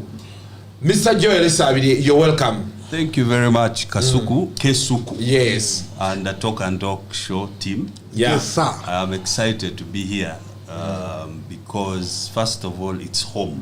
The entire team is quite exciting and I'm happy for the outcome that I see. First of all, Kasuku Live or Talk and Talk show became the biggest talk show on Saturday mornings. Previously we had political talk shows, but you guys changed the game completely. Thank you. Number two, you've done the transition to digital the way it is supposed to be. Not in a playful manner, still fun, lively and exciting, but serious. I mean, when you watch Kasuku live now, you see a TV show online. Not just someone with a camera under a mango tree filming themselves with a few clips. It's prepped, there's an agenda, you have discussion points, you have strong opinions, analysis, and everyone is such a good contributor to the show. Whenever I watch it, I feel it is where we are supposed to be as a media. Thank you. Yeah. So maybe two few corrections. One, I was actually managing director of Dembe. But I signed a management consultant contract as opposed to an employee contract. But my title was managing director. Number two, I found my maid watching Kasuku. I was entering the house and she was glued. So I also sat down to watch. I was blown away. The rest is history. Yes. With the senior legend, the rest is history. Yes. With the distinguished, of the distinguished, the rest is, with the global traveler. The one-line master. So you're coming on to the Talk and Talk show for the first time when we are making exactly 14 years next month. Yes, you did one interview with me once on phone. Yes. When I was somewhere. Yeah. But it was just a brief to give some background to how everything started and so on. Yeah. But the first studio interview with Kasuku live is this Talk one. and Talk. And I'm happy. I'm happy that one of our biggest fans is you. Maybe Because the biggest. most people, after all this happens and they move on, they don't usually come back to listen. And but you're glued on. You at least every Saturday you send me a message, or you throw me a phone call. True. You tell me, that discussion was great. So it really means a lot. Yeah, and thank you for the platform. We couldn't be here without you. Yeah, thank you very much. You are really a lesson on reinvention. I talked about this at the media launch. That even as you grow, you've done 10, 14 years, but you're still resonating or connecting with the youngest audience, but also the Moses Matovus are listening to you. Now that is very difficult to achieve in the media. So I applaud you for that and thank you for your job. Now, as we move into the launch of the report, you came with us. I first want to pick your mind. What is the state of media right now? Okay, the state of media might mean many things. First of all, it would mean how many media institutions are there. So Uganda is a very plural media environment. There are 301 radio stations and 54, the whole of Uganda. Yes, and 301 radio stations and 54 TV stations. Wow. And at least 47 online newspapers. 47 online. Yes. Okay. So that is a very plural environment. There are so many media houses. But also it is a struggling space at the moment because one, the media, like any other business, is affected by the economy, etc. You've heard of stories of stations shutting down, stations unable to pay their staff and so on, partly because of the economic conditions. The content, a lot of it is duplicated. So UCC and government, the policy of liberalization, allowing all these media houses, they thought would promote diversity. Because you start with pluralism, many of them, hoping that the content will be diverse. However, because most are commercial, instead you have homogeneous content, the same content, which is also affecting the stations. There is no specific station that focuses on this and would be known for that. So that is one of the trends that we see. But above all, we also have increasing consumption of digital. In the ranking order of the media consumed today, digital leads with over 80%. So most people are using digital now. Kindly come back to that. With the types of media consumed today, digital leads with over 80%. And we measure that with a question that reads, which of these did you consume yesterday? meaning your most recent media type consumed. Then we also ask in the past 7 days, in the last 3 months, then a long time ago. Yeah. So print is leading in a long time ago. But yesterday, it is the last with 27%. Now followed by television and then radio. So digital is now the present and the future. But there is a context to it because there are 27.7 million internet subscribers now in Uganda, according to the Uganda Communications Commission. If our population is 44 plus, it means half plus. Half of the entire population yes, is online. So it appears to be irreversible from what we see. Yeah. Yeah. And there's a growing... Is that question the same in urban, peri-urban, yes, and the rural areas? Yes, we ask the same question, but the trends keep, like for instance, radio increases in the rural areas, but it's still the third most consumed. Digital is still the highest. Those rural areas have urban centers now. The trading centers are full of, it's like Kampala.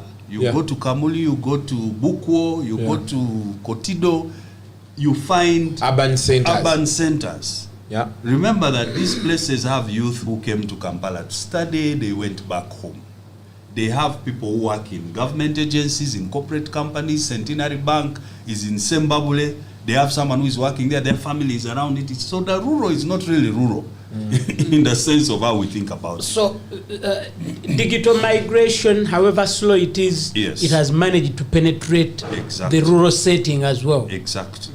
So tebikyali bya Frank Antambi n'ave Kampala n'agenda mu kyalo ewaabwe n'abanyumiza. It is different. It's Frank Antambi bamulaba mu kyalo. The most important thing for me is it's an equalizer.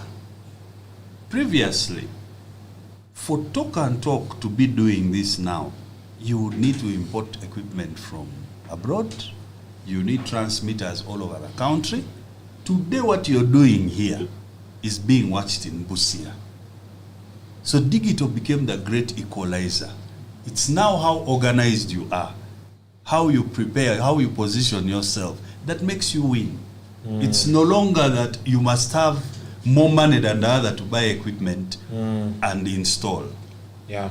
So it has really changed. If there's anything like inclusion that people want communication services to have, digital has sorted it out. What are some of the key, with your experience as a consultant in media, and your experience transcends radio and TV, what are some of those highlights that you can give us that really were sticky? You've given us the digital bit. I thought earlier that digital is big in the urban areas and a little bit in the peri-urban areas, but I'm surprised that even in the rural areas it is catching up.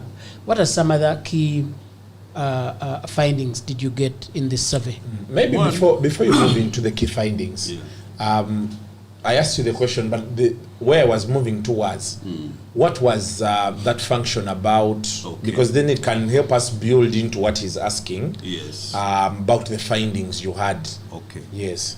First of all, I've been doing media research for as long as I worked in the media. And if there is anything that helped me succeed, it's not ingenuity. It is finding out from audiences what they wanted. That was the main driver in my thinking. Okay. Of course, how to put it all together is key, but if you find out what your customers want, you will stock the restaurant with what they need. Yeah. So I have been doing it over the years. So you want to cut away assumption. Yes. And move with actual. Exactly. Research-based facts. Exactly. So over time, I kept on putting out these figures based on my own private. You could see them. Sometimes you see Talk and Talk is number one, etc. Then the market started demanding for, I think this came with COVID, when other media research agencies were unable to put out data. Yeah. Even afterwards, because it costs money, one, to put out the data, Number two, you expect that corporate companies will buy it, etc. But they were not buying their surveys, so they stopped. So since the market demanded for it, I said, this private data that I have, let me then put forward, and it comes out quarterly, every 3 months. So this time round was Q1 for January to March 2024. The survey has 200 plus slides of results. We did 15 sub-regions of the country and one greater Kampala metropolitan region. That is Kampala and the neighboring districts. Yeah. We did 146 districts of the country, from Buko to Queen, Amolata, Kabong, Pader, Pakwach, Buhweju, Chikube, Kasese, Aliwara. all over the country. We were there. You might ask, how did you develop the infrastructure to do so? Somehow over time I've built that capacity to be able to do a national survey. So this launch was to reveal to the industry that this is what we found. Your findings. We know that there are methodological problems with some of the other studies that have been done. For example, for you to break down your sample or the number of people you get, you are supposed to get more people from the largest group. So if Kampala has 70% female and 30% male, you're not supposed to get 20 male and 20 female. You're supposed to have a higher percentage from the larger group, because that is likely to show you the trends of consumption. So we had okay. So in terms of our methodology, it's robust. There are people who doubt surveys for the sake of doubting because they don't know how the process is done. There are those who say, as you didn't contact me, no one contacted me, how come you have a survey out? And I remember I went to the media houses, they called me to make a presentation and they said, but no one contacted me. So I told them that this wasn't the population census, but the census guys will come. They will come and look for you. But even the population census, they haven't it come. is about to end and I have not seen anybody. Yes. So essentially it is to give you a snapshot. One thing that I need to put across clearly is that every station is listened to. Every station is watched. It is the extent. Even a small station, if you ask people to call, you just say, please, the phone lines are this. Call right now, you will win maybe this amount of money. 1,000 people will call.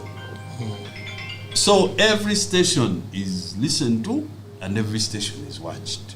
Now for an advertiser, it is to understand, one, what is the profile of the audiences that listen to a particular station or watch it, such that you say, my products are best, that the people who target the Galaxy listener are different from those who target the Radio 1 listener. Tata company might not put an ad on Galaxy. He will put on Radio 1. And then you will see Radio 1 with 3% share in the research and you say, why is Tata advertising there? Because the guy of Tata will say, the Galaxy audience cannot buy a Tata lorry, but the Radio 1 audience will be able to. And I think that has been the biggest problem with most of our business people.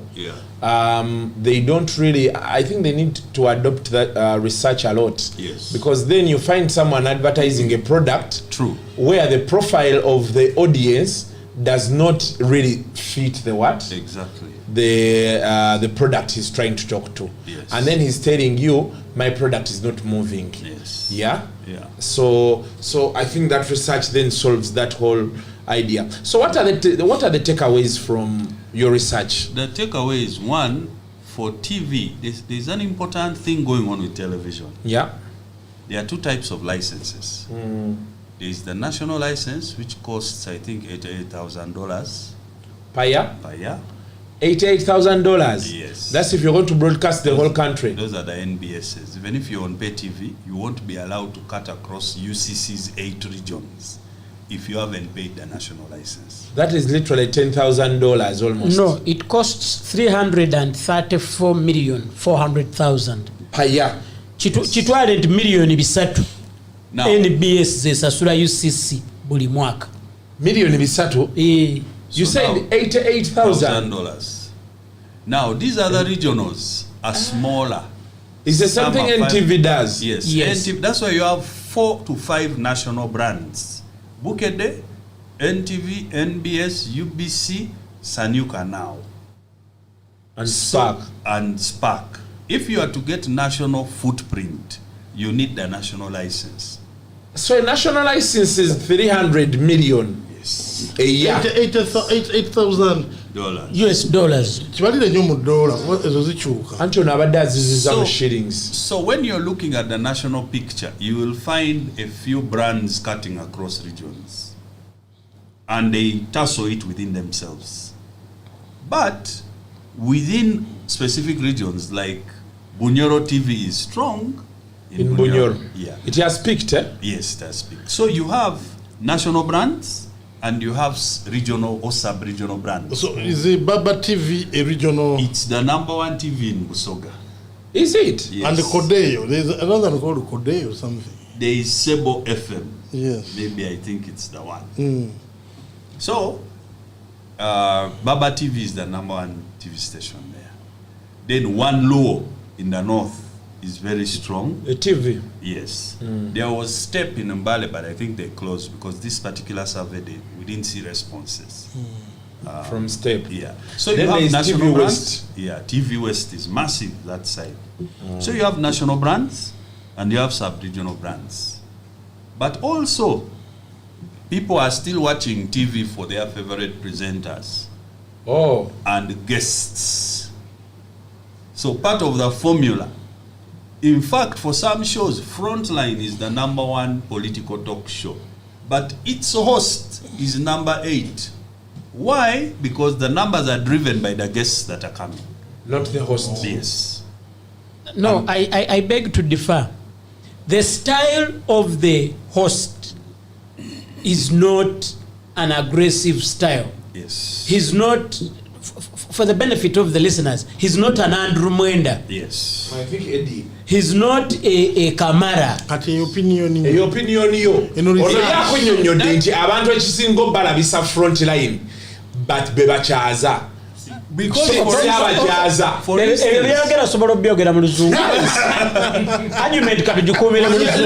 keep it English. He has told you that the host of the Frontline is #8. Kesuku.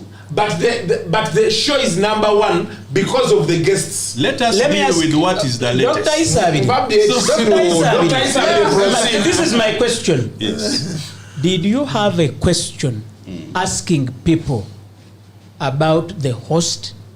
Yes. Forget about asking who your best talk show host. Yes, we did ask that, but we didn't ask the particular person. I agree with what you're saying. Thank you very much. That's enough. I was a Ganara Mungaro. But also, can you educate in my his boss? personal opinion? He agrees with what I'm saying. I get them. He agrees with your opinion, but the research does not say opinion. People who let us be clear. Can you educate my boss? Before I educate him fully, people who take over shows that had strong hosts, thank you, usually find it difficult. No, so yes. To fit in the. That is why we still respect people like Rebecca Chingo. Who come and take over a strong like Rebecca Jingo, yes, our ex. No, we don't need to go in those areas. But who is the latest? He gave up. So what I'm trying to say is it's so difficult. Like if another team came and risked to do talk and talk, they would be finished. So many of them but they've tried. They would only depend on guests. Like for instance, Semuju is being rated as a presenter. We had to edit it out in cleaning because he's not a presenter, he's a guest. But on the current affairs presenter, Semuju is #3 for Greater Kampala. Semuju Nganda. Yes. Why? Because he's drawing audience to the show. Yeah. So those dynamics do exist. It means then that people will always be the drivers of media consumption. And now in the digital space, the media houses are going to be individuals. Come again? In the digital space, the media houses are going to be individuals. These individuals, Toka and Kasuku, like, they are going to mutate into media corporations. Like you see CNN. A media institution will not be able to compete with the host. It is already happening in America. Former presenters of NBC, they are far bigger than the... there's Tucker Clarkson. Yes. He's now doing so well. You understand? What is the name of this guy? Our Giraseno. Piers Morgan. Piers Morgan. Yes. Very controversial. You know him more than the channel he works for. If you ask people around, I don't know where he is now. You understand? I can't tell where he is, So but I know that Piers is- Morgan. That is now. And individuals, now for example, Cristiano Ronaldo was okay offering Piers Morgan an interview, which he sold to different media houses across America. So then what happens to the media institutions, the nation medias, the next medias, etc.? They then have to change the business model, like record labels, where now Vision Group will be like Sony, signing up Kasuku Live. They work out an arrangement, they use other structural advantages to build revenue for both. Yeah. So you are not going to come now as an employee as it was in the past. You come It's as a going to be service business- provider. Yeah, business partners, service providers. That's where we shall go. And it will not go beyond 2026. That entire shift is going to happen. This talk and talk show is going to be probably syndicated by different stations. They also come and say, we're in Arua, we're in Bundibujo, we want to put you on. How much do we pay? Such that our people there. That's where we're going. Like, I think that is the same with, that's what happened with Rick Dees. Yes. He used to do that. Exactly.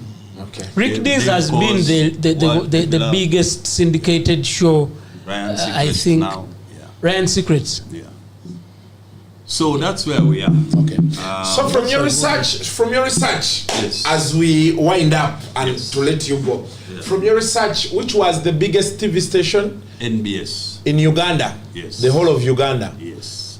NBS has overtaken Bukedde and NTV. Now you see, because these were Bukedde has never been the biggest radio media house. In Buganda. Bukedde is the biggest TV in Buganda. You know, language also plays a role. Oh. Number two, NBS is doing something that no one probably is paying attention to. They have reporters.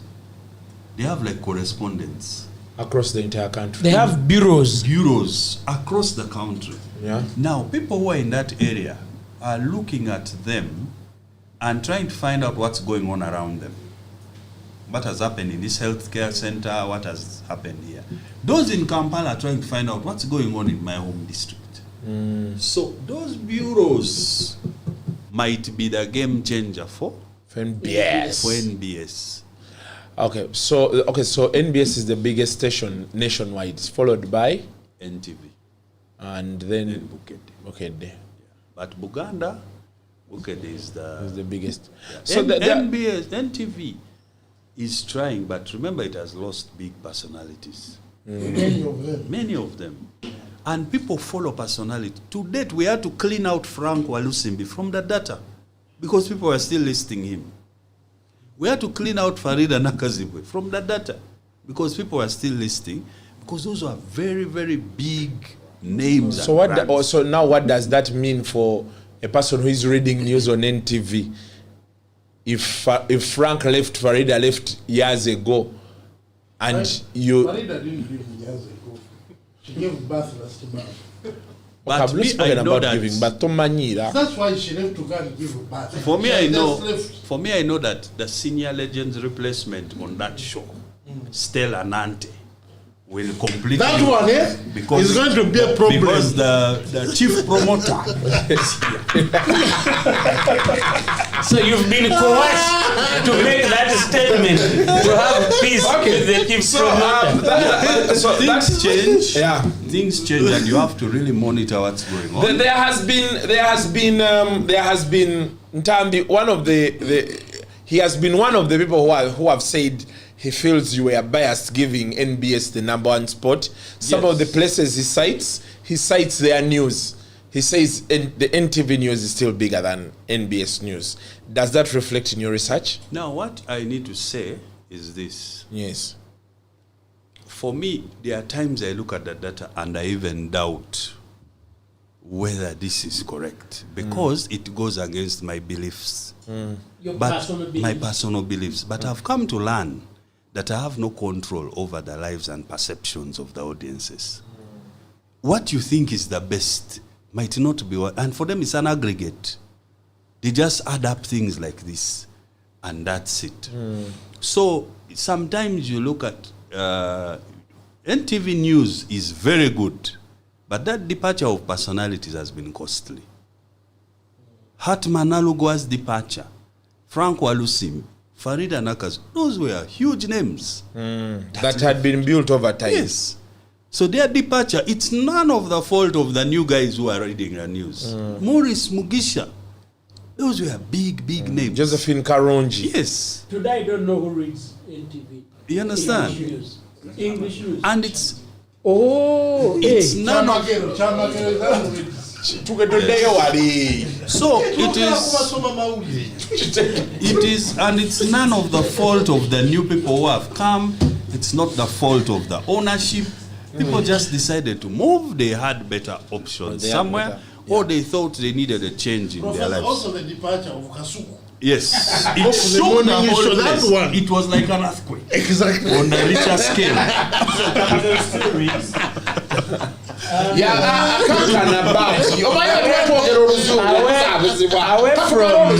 Away from the survey. Yes.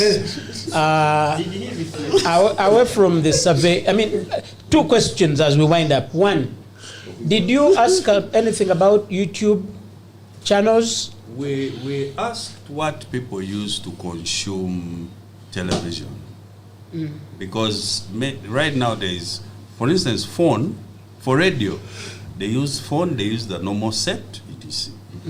TV, the majority used TikTok to consume it. So TikTok, in our view, is the largest platform now. Largest social media platform? For us here. In Uganda? Yes. So if you are to have impact, you know, we would have informal conversations with the respondents and they would tell us, I've spent 1 week without going on Facebook, but I can't spend an hour without visiting TikTok. Yes. Yeah. Okay. So TikTok Dr. is... Isali, as you wind up. Yes. Away from the survey. Yes, please. Kati Eddie, mbadde nyatuma tuwunzike ne survey nsikiriza. So what were the biggest radio stations in the country? Sorry, hold on. Forgive me, let me take charge. We are discussing only media. We are not discussing anything else. Yes. And you are banned from speaking. I'm going to manhandle you. Write it down. I read about it for the you. 9 p.m. news anchors who reflected. By the way, Sam's Chamagero is there, but Samson Kasumba was the biggest. I saw that coming. He was the biggest. Solomon Kawesa is there. Of NTV. Canary is there. For example, there has been a school of thought when at Nation Media they used to emphasize a lot. Guys, you need to have social media presence. Does social media presence relate to the numbers you see in your research? It really, yes, but also it depends on a lot of things because right now the personalities the stations are struggling to have the personalities push their brands online. The personalities believe that social media is their own capital. I am finding it even with stations I consult for. They are struggling to get their presenters to be online. To push the brand. Oh. Yeah, so like you find Jenkins feels I'm not pushing stuff for NRG radio. Yes. Because Jenkins Mukasa is my personal page. Exactly. So if NRG radio wants me to push for them, they either have to pay me or let them use their own personal space? So that's what's going on now, and it's making it difficult for stations to push their digital. So what was the biggest radio station? Now, the problem with radio, you don't have national brands, with the exception of a few that have frequencies in different places. Like Capital Radio? Capital has a maximum, I think, of 6. It has Arua, Gulu, Mbale, Kampala, Fort Portal, and Mbarara. 6. Now, for 146 districts, 6 frequencies is probably a third of the country.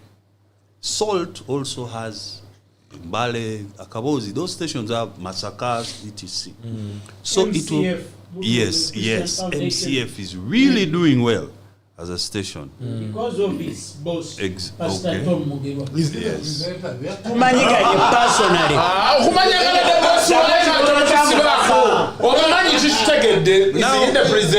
Now I Please, are you aware he attended my wedding? I was trying to understand. So your research is based on people who attended your wedding? I was trying to understand why MCF is doing well. Now I know. The promoter, the owner of the radio attended Sandy's wedding. The distinguished Sandy's wedding. Yes. Distinguished needs to that needs to be capital letters and bold. Yeah. Anyway, So back to serious if you business. do the total, Capital leads nationwide. If you do the total, it does what? It leads nationwide because when you add up all the year. But there are kingpins in different regions. Etoile Karamoja is the biggest in Karamoja. In Mbale, it's Open Gate. In Fort Portal, it's Voice of Toro. In Busheni, it is, or Ankole, it is Radio West. So there are kingpins everywhere. Gulu actually is Rupini. West Nile is Arua 1. In Nakawa, Radio 4. Yeah. In Nakawa, Radio 4. In Makindye, Kasuku Life. Yeah, so you have all these regional, but me, I like that whole idea because it seems to have allowed the local communities to have their voices. Yeah. Because someone is in Kapchorwa, why should he consume some station from far away or not have an option locally? So initially I thought UCC was doing a wrong thing, but later on when I thought through, I think there is more diversity now. Okay. An opportunity. As you wind up, Dr. Issa, the final question. Media houses are closed. Yes. Dembe closed. Yes. Much as it's in ICU.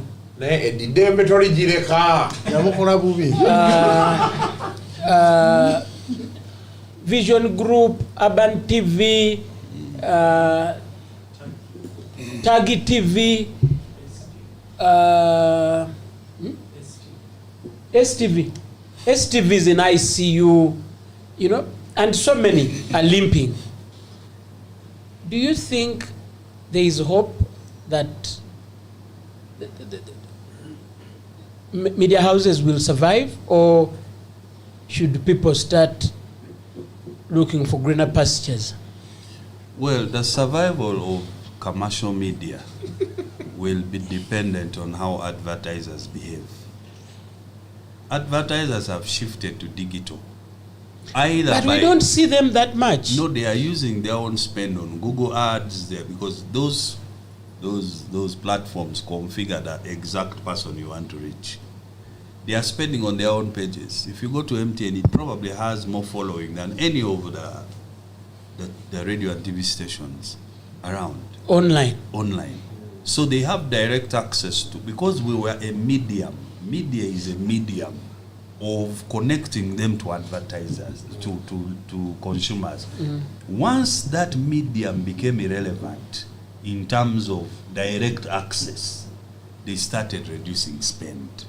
So radio, TV, they will not vanish completely, but they will no longer be as influential as they were in the past. For practitioners, the solution is one: become multimedia. Ensure that you build communication skills that are visual, that you are able to communicate in front of a video camera. You can write a text, you can take pictures. We are now in a multimedia environment, and that seems to be irreversible. Thank you. Julius Dumba agambye oyo isabiri ayogere mu Luganda abantu nga Ntambi bategere research alabika okubiwakanya tiyategedde Luzungu. Then wano ampereza message but Badru should drink some water because Joel Isabiri's session has gone over his head. It could be language barrier. It was a protection act. A global Alex Bongole agambye nti bati ng'oli mute oluzungu lukususeeko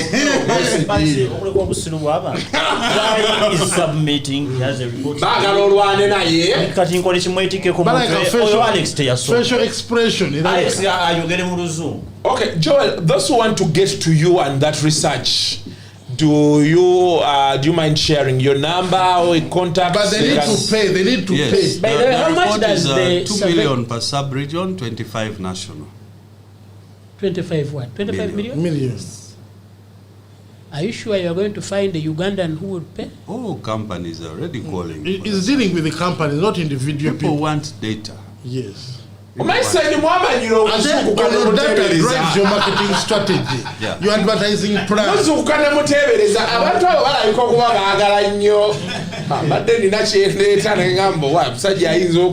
You know, I don't blame anyone for not understanding the findings. Sometimes Mr. Joel, just a minute. Yes. Please stand and look to that gentleman. I don't blame what does he call himself? The juggernaut. The juggernaut. Wine barrel Cheza.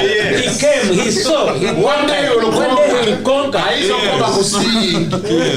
So I don't blame him for not, maybe he needs to understand it more. Because sometimes our decision to accept, and that's why advertising is done. Marketeers like the senior legend here, and the West Records boss, and the Kasuku chair.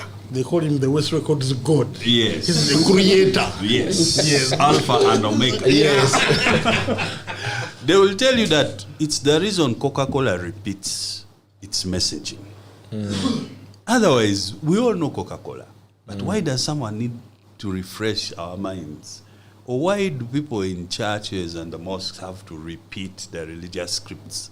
Because we get greater understanding when we get the information over and over. Yeah. The research, I know for sure that we are not used to research as a community because it is not something we do quite often. But in developed countries, Europe, America, those people don't make decisions with any. You can even see their political campaigns. Biden is saying this, the other one is saying this, and then. So it is now upon us who do the surveys to explain further and say this is how we did this. So there are 74,000 villages in Uganda. 74,000 villages. There are 146 plus districts. Now, if you want to see whether the research is correct or was done, you check the radio part. The local channels, you couldn't have got those rankings without going to the grassroots. Yeah.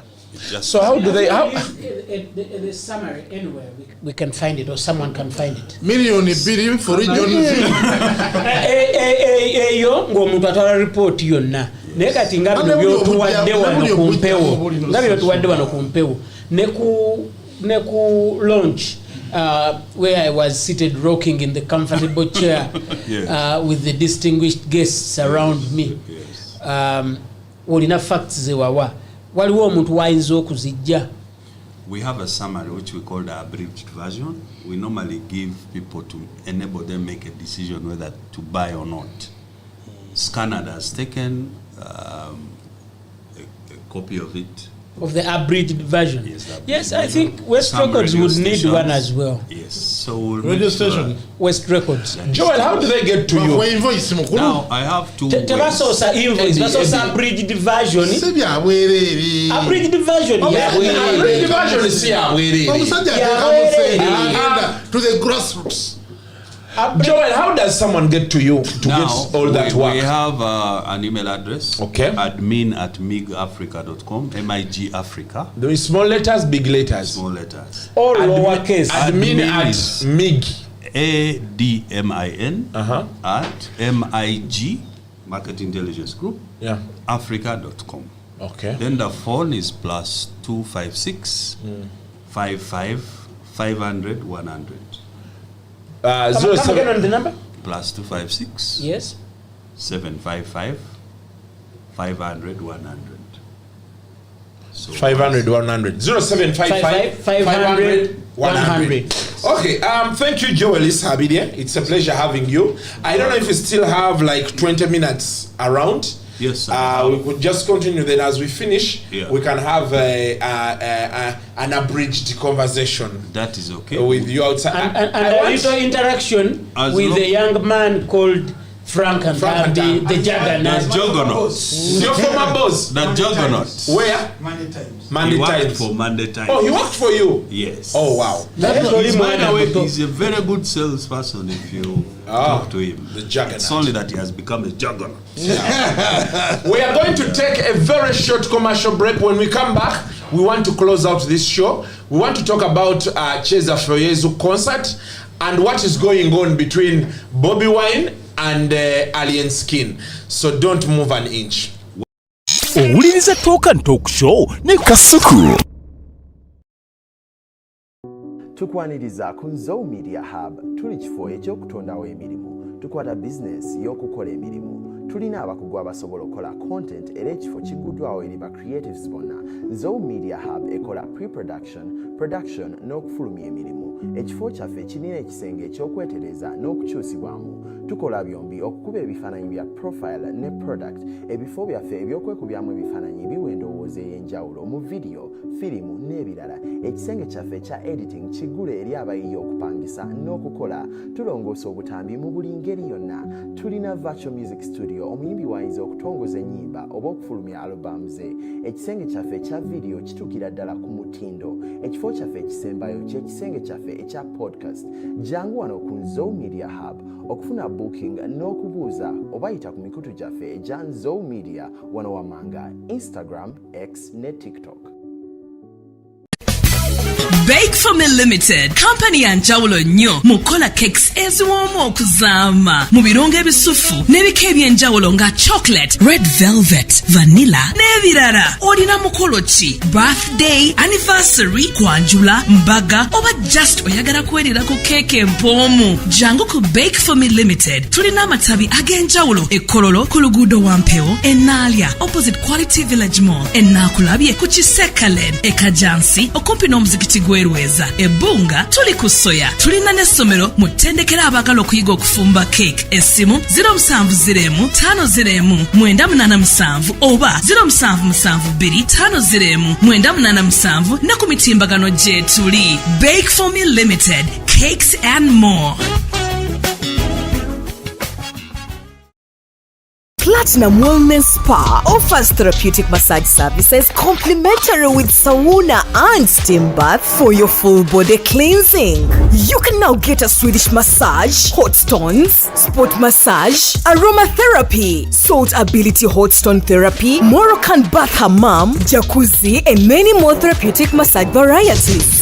We are located along Lukuli Road near Teletubbies Primary School, off Rumala Access, Kongebuziga. Call us on 0708-842-821. Platinum Wellness Spa, here to take care of you.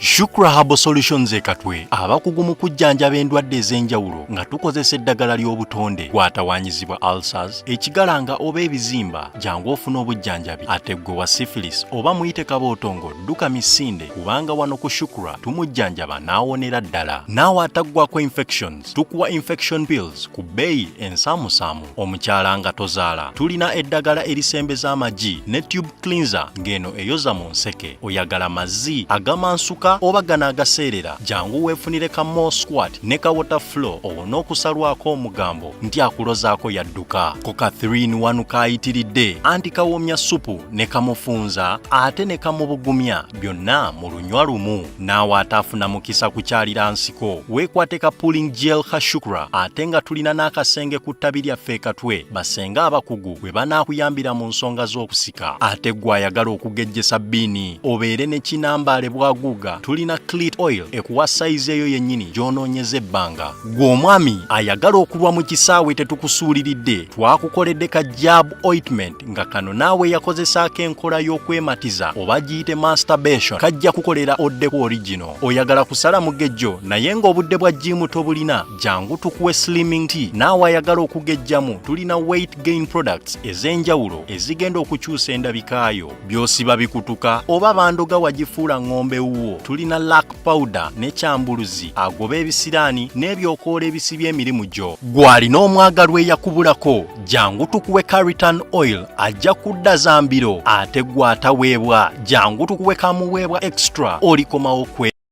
owuliriza Talk and Talk Show ne Kasuku. I can see now the numbers are going up. Tubadde mu luzungu. Ne mutandiko yomba era. Wali wagambye Dr. Joel mugambe tatufiirako ekimala kimala. Omuntu atamanyi luzungu oyogera ebyo nagamba kimu bakatuddize mu Luganda. Bakateekemu Literacy Protection Act. Yeah, but most times ebintu ebisinga mu bikayanirako naye ng'ate research akola ki abalaga otherwise but njagala okubategeeza abatulaba nti bagiyita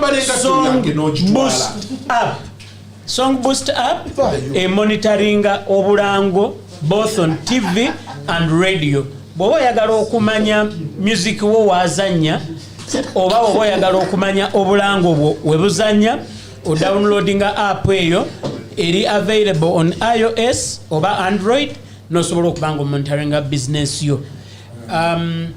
Song boost app okutandika ne week ejja tulina product empya bagiyita boost jakubanji banyonyola extensively ate songo bagijeeko song boost app product erina monitoring product kati ate egenda kubeera ne boost product jakubanji banyonyola naye nga chap nina musajja wange DJ Virus yategese kinyanya urban virus nga 28 May ali ku Happy Boys namasubaawo Suna Beni ne ba DJ abalala bangi mulimu ne MC Antidote ono siye yani kinyonyi UG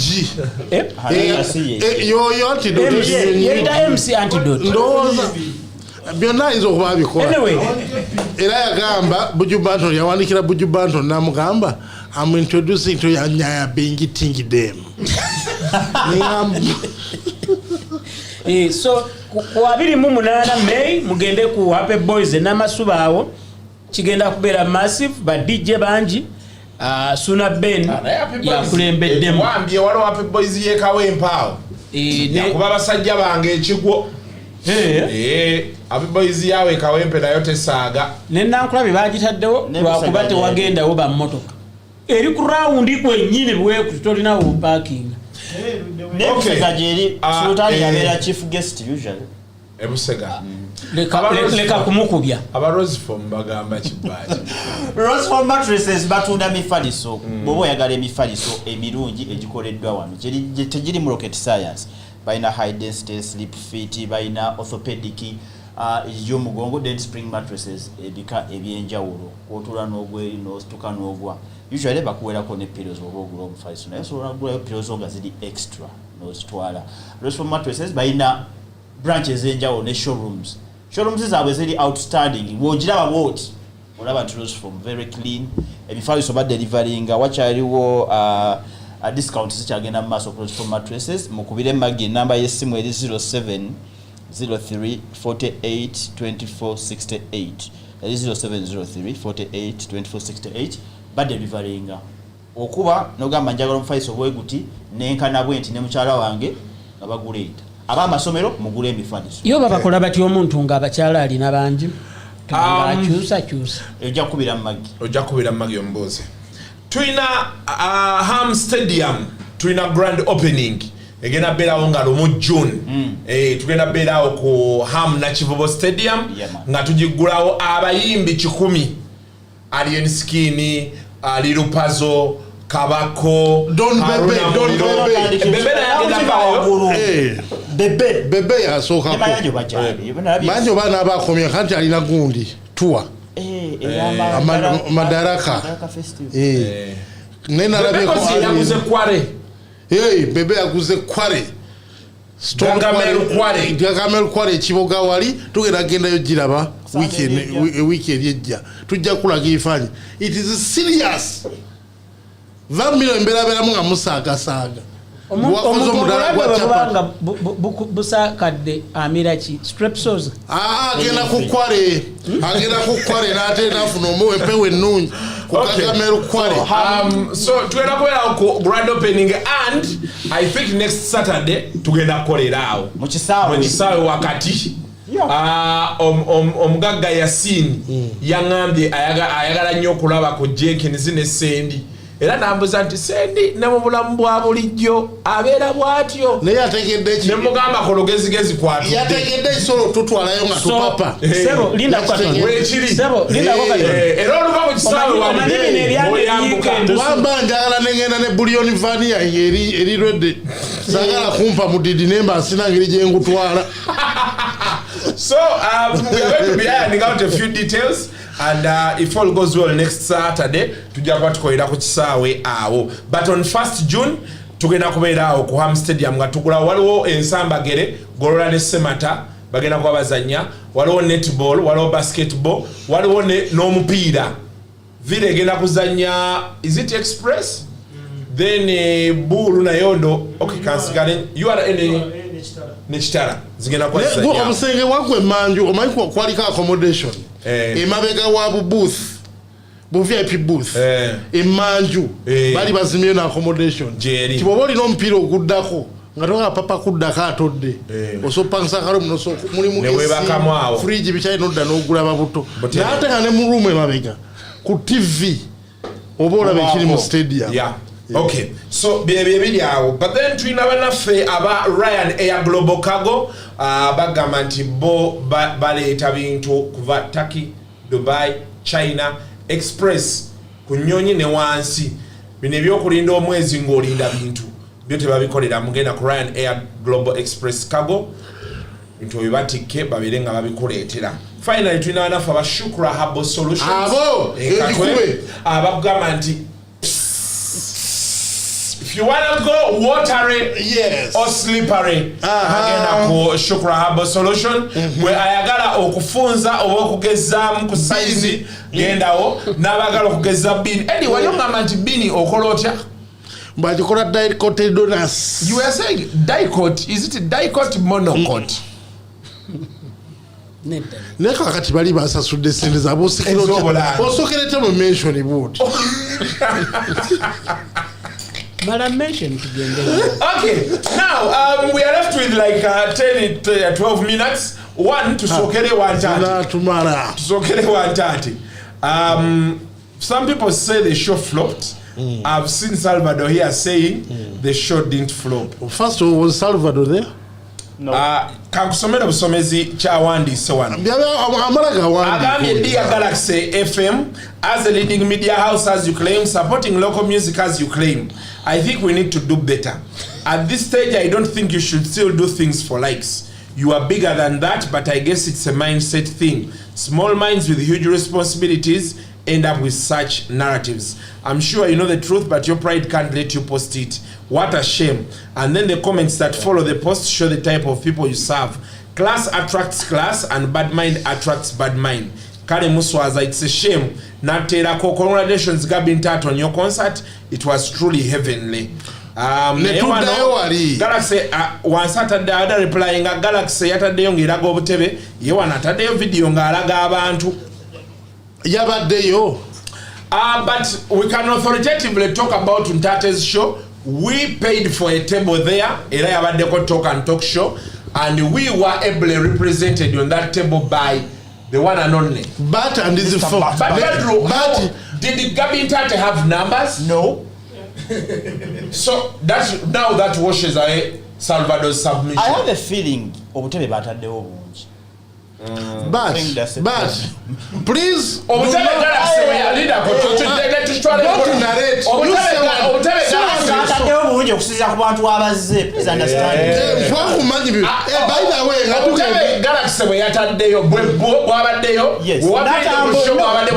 natudde mu VIP navuddeyo nentambula nenzija nzikirira nensala nengenda mu audience wansi eri ku kifountain yonna bataddeyo obutebe naye nga abantu bali eno waggulu yokka obutebe nga bukalu. So when Galaxy says the show flopped, are they true? They are right. But natugenda mu maaso n'analysis eno ku mulimu gwa last weekend ogwa Reggie nina sente z'okuva mu America.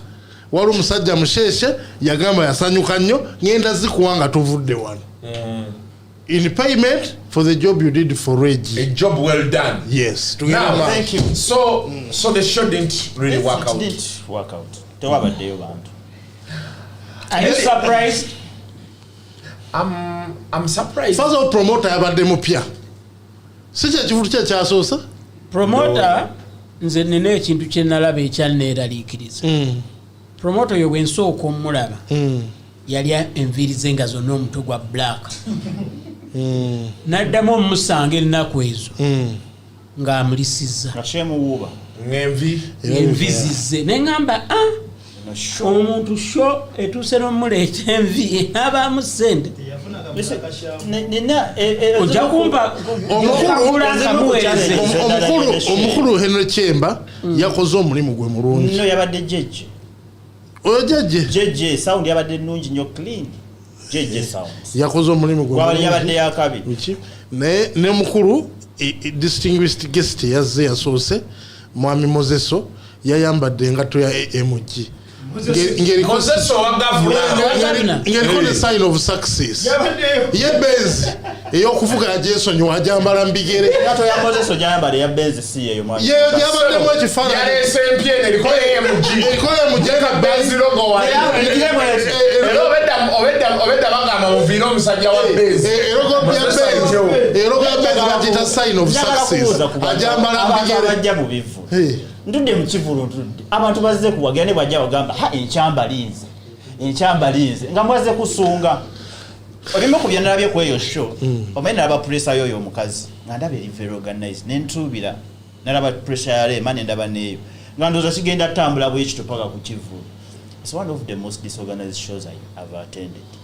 Chiki yazze ne bamulanga ku ssaawa nnya zennyini najja n'atandika okuyimba nakuba introduction ez'empanvu n'ayimbayo n'oluyimba olwokubiri n'ayita aba backups be mujje tuyimbe ne bajja n'avaako ng'ayimbye ennyimba bbiri n'agenda n'awumula abaka bati ne batandika n'akoma yabadde ali ku bbaale yasoose yagikubye semi live kati ntudde n'embuzi oyo Alex Bongole si mbuzi yefudde vijje jingo bwanyinyonnyola kati ate kyagenda okukola awo ekijja kirindemu nemugamba owalindeka naawe nemugamba akuba semi live eyo live nemubuuza aba backups abayimba ebintu ebyo baliwo tibatudde wansi nemugamba ate microphones ziri wali zepanze ziringa mukaaga embadde sitegedde muganda wange nemugamba kati sirika nabuuza ku Alex Bongole jekiro how is the turn up nangamba fair nemanya bakozi olaba aliranye omuyimbi akugamba fair kukufa ku kyebapulaninze ekyo kyabadde fair nze neŋŋaba mu ngalo manya nti achievement bagifunyeko percent sheyo era kyengenda okugamba this is a little bit bitter but it's the truth. Yes. Gabin Tate alina vision kakati alina bubble gyalimu alabanga eyatuuka vision ye gyeri otegera kyeyamba omanyi omuntu ayambala winter jacket ng'ali nansana oba Christmas sweater ng'ali nansana na vision ye yakugenda London mu theory tugita refraction kubanga bwotuna magnifying glass osobola okulaba nga kinene So I have a feeling Gabinta ati yabadde tannatuuka wantu we yagenze. Abantu bamukama tebabasedde nnyo emitwalo 10. Obuzibu bw'abantu ba Mukama buli bwe buti. Gabinta ati is an Adventist. Museveni de. Si mulokole. Era n'ekitulu bye ku status ze nga jubileetinga. Ekyokubiri yamulwanisa musimulokole. N'okitunuulira n'ogayiriza ekyo. Be bantu abakyasinze okwerwanyisa era kyovula bebivulu byabwe ebisinga bisala. Anti omulokole bw'otayogera na pasita ng'akulwanisa. Ekizibu ate bw'oyogera n'ono pasita ng'ate omulala ng'akulwanisa. Omanyi nti bapasita abamu bw'oteeka ekivulu kati nga bwe yabadde ku Sheraton waba kubaawo pasita avuddeyo ng'akiyimiriddeko wabadde wajja kubaawo pasita omulala ajja kukwata abayimbi ababalokole akole drive ateekewo ne baasi ez'obwereere ateeke something ekololo. But I also think otegeera competition eyo nze ndoza ne Gabinta ati nga bw'ogambye she's looking through a magnifying glass. Ekivula we yakiteeka tannatuuka level ekubawo awo. Gabinta ati katikati wandibadde wamukolera naye yandibadde asooka ku Little Flowers. Obligato ku kyenalabye wali wano ku Little Flowers ne tukula mpola gyabaita gradual progress ne tuva ku Little Flowers and Gabinta ate should know ate yagenda obookinga waawo ku Sheraton senga yasookera mu ballroom omanyi yali agenda ku kitta yajja bakba omuziki mu ballroom by the way yes VIP only yes less kuba okuyimba yayimba ekirala Gabinta ate njagala ayige kino eddoboozi eddungi n'okuyimba n'abantu okujja okulaba bibiri byanjawulo. Ekirala kyedi kyengenda okugamba ku byabaddewo Gabinta ati I think Ntati communicating n'aba music ba mwoyo ba music we olina kuba mukkiriza kuba nalabye abayimbi abazze abasooseewo ba upcoming bayimba gospel raga wa Yesu. Your songs are very bad. Bano simanyi bano abasooka waabo abasooseewo abo bayimba ebyo ebyokuleekaana music biwulikika bubi nibo bagayi abazze mu session eza wakati ezo nabyogayi bamuyita Twin Herbert, I think Pastor Pastor Johnny Mary oyakola n'ekivulu ku hockey ground. Johnny Mary Sandra Subi oyayimbira ddala manager we Betty Namaganda oyayimba nyimba za Yesu abo abadde very on point and abantu abadde bazinira ddala nenga Gabi bamutunuulidde batayi ekyo Gabi maybe ekyamutuuseeko omuyimbi bamuyita Diplo Kusegawa Katumba Segawa yagenda nafuna abaswidi ba sponsors bakola show ya FNI Future Now International ne bagiteeke nakivuba ebyuma byali awo equipment yali yamanyi baleta live gigs ndowooza ennaku ezo VR yali eguze box za green za blue ziri akazivaako akati naleeta Afrigo ne Paulo Kafeero bajje ekifu abantu ku maaso. For starters people tewali era abaswidi baali walinga bakambwe nga omanyi buno obwana obukuŋŋaanya amacupa nga nako baagala kasasulo omukulu ajja Kafere yakisookamu Afrigo n'ekiddamu musajja wange ne bakiwa mwenye people tewali mwenye olwakuba noza seconds ngana mwezi soko omunonye bwatudde soko omundage soko omunonye kwenda bye soko omunonye the guy Grace Morgan ayazeobo Grace Morgan is a producer, he's a songwriter. He wrote some music for Juliana Kanyomozi. Yaliko ne mu team No Sleep. London, I think. ali London takyali nnyo. Takyaliwa.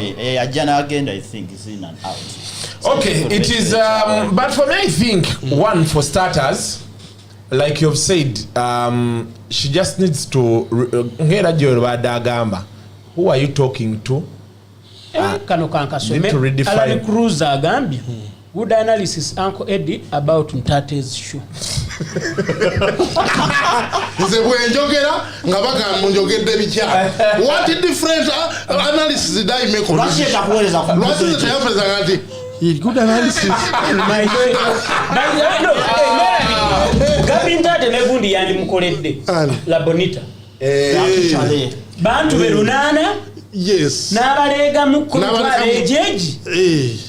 Etano. Naye promoter muganda wa Isa Gabi Mtate simunia nenya promoter. Okay, we are just going to borrow like 5 minutes. Or it's already 1 p.m. Okusasula ebbanja lyo. Yeah. Bakuwa descent. Anosiza wano za gundi. Naye emirisi nga wejibisa naweleza ezo pound 11. Kati nada online nga fefemira zembolo kwaweza pound zitawera n'abiri. Baleka abo nabo. Very annoyed. Era lwakwatuweereza abantu badde sijja byogirako. Badde saba. Alright time. We can't handle that topic. Tukoleyo Wednesday. Ate sente basisasudde. Tukoleyo Wednesday. Ate twala dakiika mmeka. Mukasa, please proceed. We are going to talk about it. So Mukasa, what is the problem between Bobby Wine and Alien Skin? Alien Skin yatwalidde Bobby. Yeah. Yamutwalidde yamuge asomo handolinga yenga ye wadde ziri endogoyi ze zo zimwogerera. Ayina endogoyi. Bwe yayogedde mbu waliwo ezimubuukira naye ate bwe banaatandika omuyingira tebagala balowooze nti kiwagiwulidde gundi video. Njifunye wano sinnagimalayo. Kati eruwedde olinda kikubiro bye tulina okwogerako. Abantu bye baagala. Isu eriemu. Abantu, this is the challenge. One, where it came from. Abantu maybe katubayambe to patch up the whole thing. Chap ndagala gamba police n'amagye. Omusajja gwe mwakutte wabwerere. Ani? Latif. Si yeka gwe bakutte. Ne Ronnie Guns designer. Basajja batunzi basambi bya kyalaani. Okusanga toy pistol kino abaana kye bazanyisa tekitwaza muntu wa luzira wakiri wamba toy pistol oba mubasomera amateeka bali kitalya. They were remanded. Baba sanze. Baba geze baba nonya. Gundi bamusa Latif bamuje kule Reggae Embassy. Kakati bwe babakwata kawempe yava we. No, because Latif abadde atunga atayaza Bobby Wine. Bobby Wine made a statement. Nemufumbira wayiswa n'agiddamu ng'agamba bagende bakwate Buchamani Kamiliyoni Saha ne Alien Skin ne bamuteekamu. Ani yamutadde Bobby? Yayogedde erinnya lye. Mufumbira kankoti nga mufumbira kuba yegundi gye nnina. Video clip. This is what happened. Bobby Wine spire yakuba cartoon. Ngerimu I think I think kuba mwenda oba nyano kuliko Alien Skin wa. Nantu mwenda bamwogedde. Mwe bali mu bifaananyi. Niye cartoon spire yakubye spire. Take a not help us arrest all criminals with these army uniforms. Bobby Wine ajipostinga nga atadeko narrative nga boja yapa. Kati yawandise. Bobby Wine nawandika what? This cartoon aptly captures the sickening double standards by General Museveni and his criminal regime. While our people are hounded every day, abducted, arrested and tortured for putting on the people power attire, those who subscribe to the regime are left to put on real military uniforms without consequence. Many times they are even given state security. Make no mistake, this is not a sign that they are strong. This is a sign that we are strong. It is a sign of how much they fear we, the people. And yes, the day we, the people, fully understand our power, it will be game over for the dictator and those who work for him. Na tagging aspire was our people power, our power. Kakat Katuuni kati mu katuuni mulimu enkofiira eriko nti alien ye bamu identifies mu katuuni mulimu omuntu tategerekeka naye anywa sigala ali mu combat mulimu n'omulala tategerekeka naye anywa sigala naye nga abafaanana baani ekirungi amaaso go wazze nago ngaalumini nazirese eri mu mmotoka leka tulabe yiga okutambulanga nazokubaga toyogera abantu naye ngaobategedde leeta anyway awe wawedeki tabu so alien agamba atya yagambye president yakumulema ekibi nnyo nti ka video temukazanye ade yeetaaga kwezanyira oyagala kayisaawo netugimala lumu abantu ne bategeera tulinda olwokusatu ebira bijja kujja tulina okwogera ku lwokusatu tulina okwogera ku gundi ku video weeri wali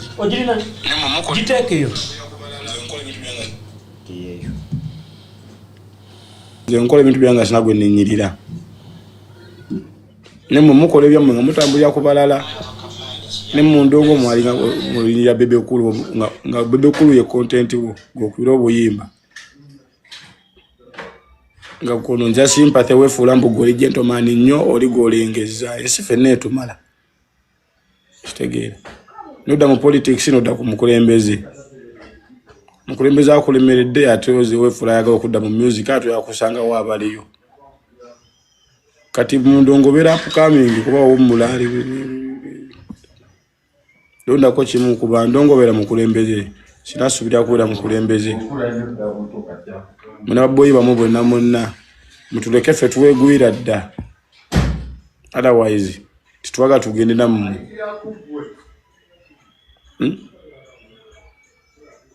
okuba temwabaliko ate mumunonyaka mu baaga so this life is no balance ndoza guno guwedde mangu sana bigende wala nnyonyo kusatu kukanyonyonyo tune ebyokukola ebirala we want money twagala money bali balekane naye kati mugenda kuva mu kulekana mtu asamiri ne buboyi bwammwe kitegere ngende mukwata akasajja wali ka dictator mmanyi we kali mwabisa akasajja nze ndi dictator wa ndongo saaba yawulira tukwataganya bulungi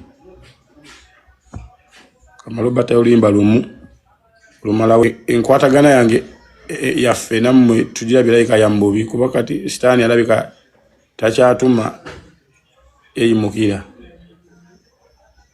nekuba yolimba just olwenkwatagana tukwatagane embubi nenga just buli muntu asigaze respect yenze kyagala respect zikambere bwenti nasalawo nswaze mmwe nze mbere ng'ekyokulabirako kyammwe ekibi gwe boba oli eyo n'omwana wo mugambe tujja kutera ali eri akulye nze mbere bwenti then gujjo be smart nsi ffenna etumala ne katonda yalekawo sitaani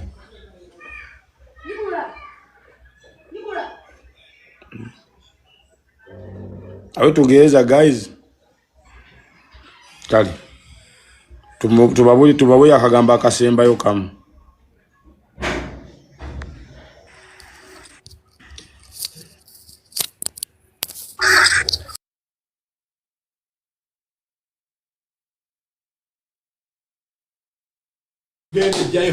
enkwatagana yange ekomyewo tugira birayika yambubi kuba kati sitaani alabika takyatuma eyimukira nikuwelinga jasulu enkwatagana tukwatagana embubi nenga jasulu muntu asigaze respect yenzikyagala respect zikambire bwenti nasalawo nswaze mumwenzi mbere ng'ekyokulabirako kyammwe ekibi gwe oba oli eyo n'omwana wo mugambe tujja kutera ali eri akulye nze mbere bwenti then kujja be smart nina line gyenjagala esife neetumala ne katonda yalekawo sitaani naye nga sinawulira ng'alina kyamugambye yamugambye dda pulezidenti yamulema okujjako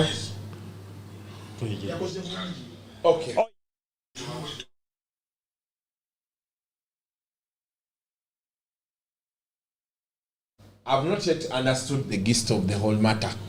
Nze.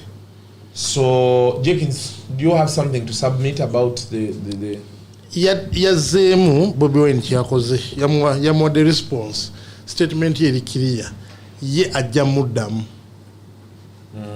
ye nga ye kyesinategereraga nti endogoyize zone bwe zinayogera oba something oba endogoyize ezaani ndowooza so statement kyeriko ekirikirira nti ye yamugambye buli omu awe munne respect oba si kyekyo yajja kukola ki muddamu nti esira liteke nnyo ku dictate era n'atandika omulangira mu music akyankalanya dictate tamuggyako biki ye issue yabadde awo katulinda kulaba kyekyo naye katwe tunakola nga abantu befuula abali bize batuvume ffe